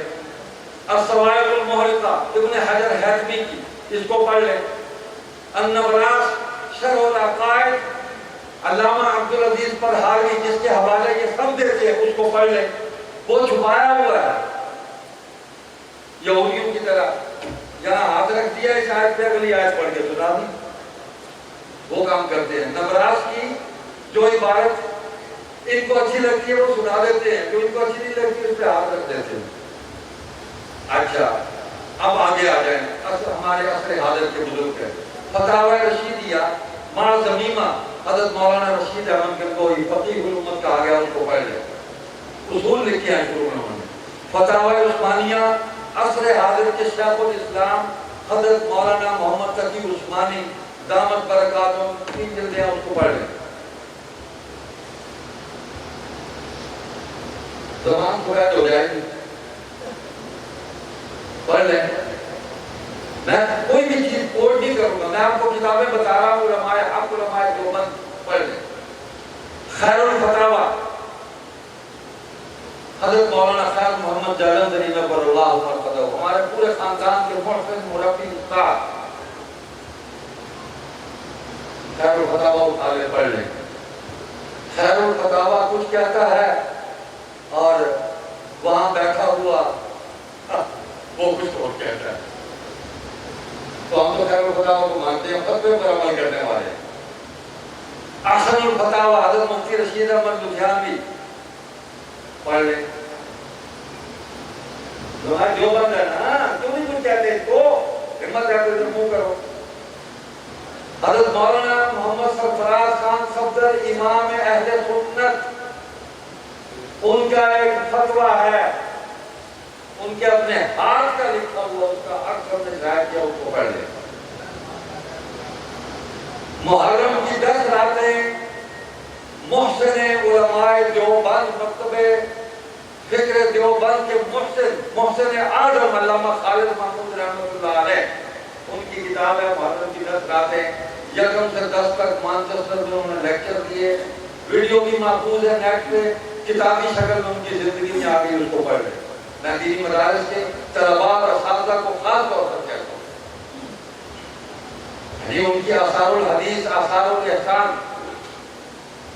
اسے تو نفع اٹھا لیتے ہیں، مطالعہ بریلویت سے نفع اٹھا لیتے ہیں، تو اسے بھی نفع اٹھا رہے ہیں. عقیدہ ختم نبوت، عقیدہ الامت فی معنی ختم نبوت، اس سے تو نفع اٹھا رہے ہیں نا، تو اس سے بھی اٹھا لیں نفع. شیخ المحدثین حضرت مولانا احمد علی سہارنپوری رحمۃ اللہ علیہ، مظاہر العلوم سہارنپور، بہت بڑا محدث ہے. بخاری شریف میں اس کا حاشیہ پڑھ لیں، اس کو بھی ہاتھ رکھتے ہیں. چلو آپ پوچھتے ہیں نا، چھوڑو اس کو، آگے کرو. اب دماغ کی کتابی مدد کرو نہ دماغ، یہ یہودیوں کا کام تھا بھائی، چھوڑ دو ان کاموں کو، مومنین والے کام اختیار کرو. ان کا حاشیہ پڑھ لیں. حضرت مدنی شیخ الاسلام مولانا حسین احمد بصری رحمۃ اللہ، سب کہیں رحمۃ اللہ علیہ، ان کے مکتوبات پڑھ لیں، اس میں بھی ذکر ہے. حضرت مولانا مفتی محمد عاشق الہی بلند شہری، جو موجودہ شیخ الاسلام مولانا تقی عثمانی کے استاد ہیں، ہجرت کر کے دارالعلوم میں پڑھاتے رہے، ہجرت کر کے مدینہ گئے، وہیں بہت ہوئے. تفسیر بھی لکھی ہے انہوں نے، حدیث پر بھی کام کیا ہے، بڑے عجیب بزرگ تھے. ان کی کتاب ہے زبان کی حفاظت، اس کو پڑھ لیں، چھوٹی سی کتاب ہے، مل جاتی ہے، زبان کی حفاظت، اس کو پڑھ لیں. اور مولانا محمد منظور نعمانی رحمۃ اللہ علیہ، صاحب معارف الحدیث،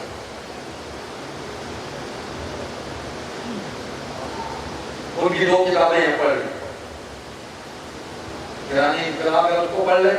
اور ان کے بیٹے مولانا عطیق الرحمن سمری رحمۃ اللہ علیہ، ان کی کتاب ہے واقعہ کربلا، اس کے پس منظر، اس کا مقدمہ پڑھ لیں. ان کی ساری باتیں ٹھیک ہیں، یہاں آ کے ساتھ گھوٹ بننے پر. تو بس بھائی، ہم تو علماء دیوبند کے ساتھ کھڑے ہیں، علماء احناف کے ساتھ کھڑے ہیں، امام اعظم ابو حنیفہ کے ساتھ کھڑے ہیں، اور یہ سارے ہم سے چھوٹ جائیں، ہم حسین کے ساتھ کھڑے ہیں. کسی سب کو چھوڑ سکتے ہیں، حسین کو نہیں چھوڑ سکتے. حضرت حسین رضی اللہ تعالیٰ عنہ کا جو موقف مدینہ میں ہے، مکہ میں ہے، کربلا میں ہے، سب صحیح. آخری بات، مجھے کل ایک دوست نے میسج بھیجا کہ علامہ خالد محمود رحمۃ اللہ علیہ سے کسی نے پوچھا کہ یزید کے بارے میں آپ کی کیا رائے ہے، تو انہوں نے کہا کہ حضرت حسین کی رائے ہے. تو پھر دوسرا سوال کیا کہ حضرت معاویہ کے بارے میں آپ کی کیا رائے ہے، ان کا جو حضرت حسن کی رائے ہے. بڑی خوبصورت بات ہے. تو میں نے کہا یہ بات تو ہمارے امیر شریف رحمۃ اللہ علیہ بھی فرما چکے. پاکستان بننے کے بعد کسی نے پوچھا شاہ جی آپ بڑے آج کل سکون سے آرام سے بیٹھے ہوئے ہیں، کوئی سرگرمی نظر نہیں آ رہی. فرمایا بھائی جب تک پاکستان نہیں بنا تھا حسینی سنت پر عمل کرتا رہا، پاکستان بن گیا تو اب حسنی سنت پر عمل کر رہا ہوں، اور خود تھے بھی حسنی بھی حسینی بھی، نصفاً بھی عملاً بھی. سید ابو ذر بخاری امام اہل سنت رحمہ اللہ سے پوچھا کہ آپ کی اس کے بارے میں کیا رائے ہے؟ فرمایا میری کیا رائے ہے، جو سیدنا حسین رضی اللہ تعالیٰ عنہ کی رائے ہے وہی میری رائے ہے. میرا وہی تاثر ہے جو ان کا تاثر تھا، جو کچھ دنیا کے محاذ میں تھا، جو حضرت معاویہ کے خلافت کی بیعت کرنے کے بعد تھا دونوں بھائیوں کا وہاں. میرا کوئی تاثر نہیں ہے، میں حضرت حسین کے ہی تاثر کو حق اور عین الحق کو سچ سمجھتا ہوں. سید ابو ذر بخاری سے کسی نے پوچھا، ایک مولوی صاحب ہے اللہ ان کو سلامت رکھے، کہ شاہ جی حضرت معاویہ کے مقابلے میں حضرت علی تو حق پر تھے. شاہ جی نے فرمایا حق پر تو تھے، تم صرف حق پر کہتے ہو، میں کہتا ہوں عین حق تھے، عین حق تھے. لیکن مجھے اس بدماش کا نام بتاؤ، اس کو ذرا میرے سامنے لاؤ جو یہ کہتا ہے معاویہ باطل ہے. علی تو عین حق ہے، معاویہ کو باطل کیسے کہتا ہے؟ اس کو میرے سامنے لاؤ. دونوں حق پر ہیں، اور یہ علی نے فرمایا وہ بھی حق پہ ہے، میں بھی حق پہ ہوں. حضرت معاویہ کی بات کو فرمایا. تو بھائی ہم سب کو حق سمجھتے ہیں، اور یہ جتنی بکبک ہو رہی ہے اس سے بے نیاز ہے. ہم نسباً میں حسینی ہوں، ننیال میرا حسنی بھی ہے اور حسینی بھی ہے، زدیال میرا حسینی ہے. تو میں نے حضرت حسین کی سنت پر کون عمل کر سکتا ہے، کون اس مقام کو پہنچ سکتا ہے. لیکن یہ ہے کہ ہم نے عظیمت کا راستہ اختیار کیا ہے، ہم طوفانوں سے ٹکرائے، مخالفتوں کا منہ توڑا، ہم نے مزاحمتوں کو کرچی کرچی کیا، ہم آگے بڑھتے چلے گئے حق کو لے کے، جیسے الحق مع علی وعلی مع الحق، حق علی کے ساتھ ہے، علی حق کے ساتھ ہے، تو علی کی اولاد حسن حسین کی اولاد فاطمہ کی اولاد بھی علی کے ساتھ ہے، حسن کے ساتھ ہے، حسین کے ساتھ ہے، حق کے ساتھ ہے۔ تو ہم عملاً حسینی بھی ہیں اور حسنی بھی ہیں، کچھ نہ کچھ سنت حسینی پر عمل کرنے کی کوشش کی ہے اور اب بھی کوشش کر رہے ہیں، لیکن زیادہ تر سنت حسنی پر عمل کر رہے ہیں کہ یہ کالے منہ والے، کالی زبان والے کہیں ایمان سے معروم نہ ہو جائے، اللہ ان کو ہدایت دے اور اللہ تعالیٰ ان کو ایمان پر موت دے۔ ہاں دعا تو کرنی چاہیے نا، ان کی عاقبت خراب نہ ہو، اللہ ان کو ایمان پر موت دے اور جنت میں ہم اکٹھے ہو جائیں، اللہ ان کی جنت میں لے جائے۔ دعا کر دیں ان کے لیے، سب کے لیے دعا کرنی چاہیے۔ تو بس بھائی یہ پوری باتیں تھیں، ہو گئی، اللہ آپ کو جزائے خیر دے۔ میں آخر میں ملتان کی ذریعے انتظامیہ اور یہاں آنے والے ہمارے پولیس کے ہمارے بھائی جتنے بھی یہاں وارڈنز آئے، دوسرے ساتھی آئے، ان سب کا شکریہ ادا کرتا ہوں۔ بہترین انتظامات کیے انہوں نے، ہر طرف امن کو قائم رکھا، اللہ ان کو جزائے خیر دے۔ اور اپنے کارکنان احرار کا، تمام ملتان کے مجلس احرار اسلام کے جتنے بھی یونٹس ہیں ان کے ذمہ داران کا، کارکنان کا شکریہ ادا کرتا ہوں، ان کے لیے دعا کرتا ہوں، اللہ ان کو جزائے خیر دے۔ سبحان اللہ۔ فیصلہ سے بھی ہمارے ساتھی آئے ہیں، ریمیا خان سے بھی کچھ ساتھی آئے ہیں، ظاہر پیر سے اور بھی جگہوں سے جتنے بھی ہمارے ساتھی آئے ہیں، سب کے لیے دعا کو گزار ہوں۔ سبحان اللہ و بحمدہ، نشہد ان لا الہ الا انت، نستغفرک و نتوب الیک۔ والسلام علیکم و رحمۃ اللہ وبرکاتہ۔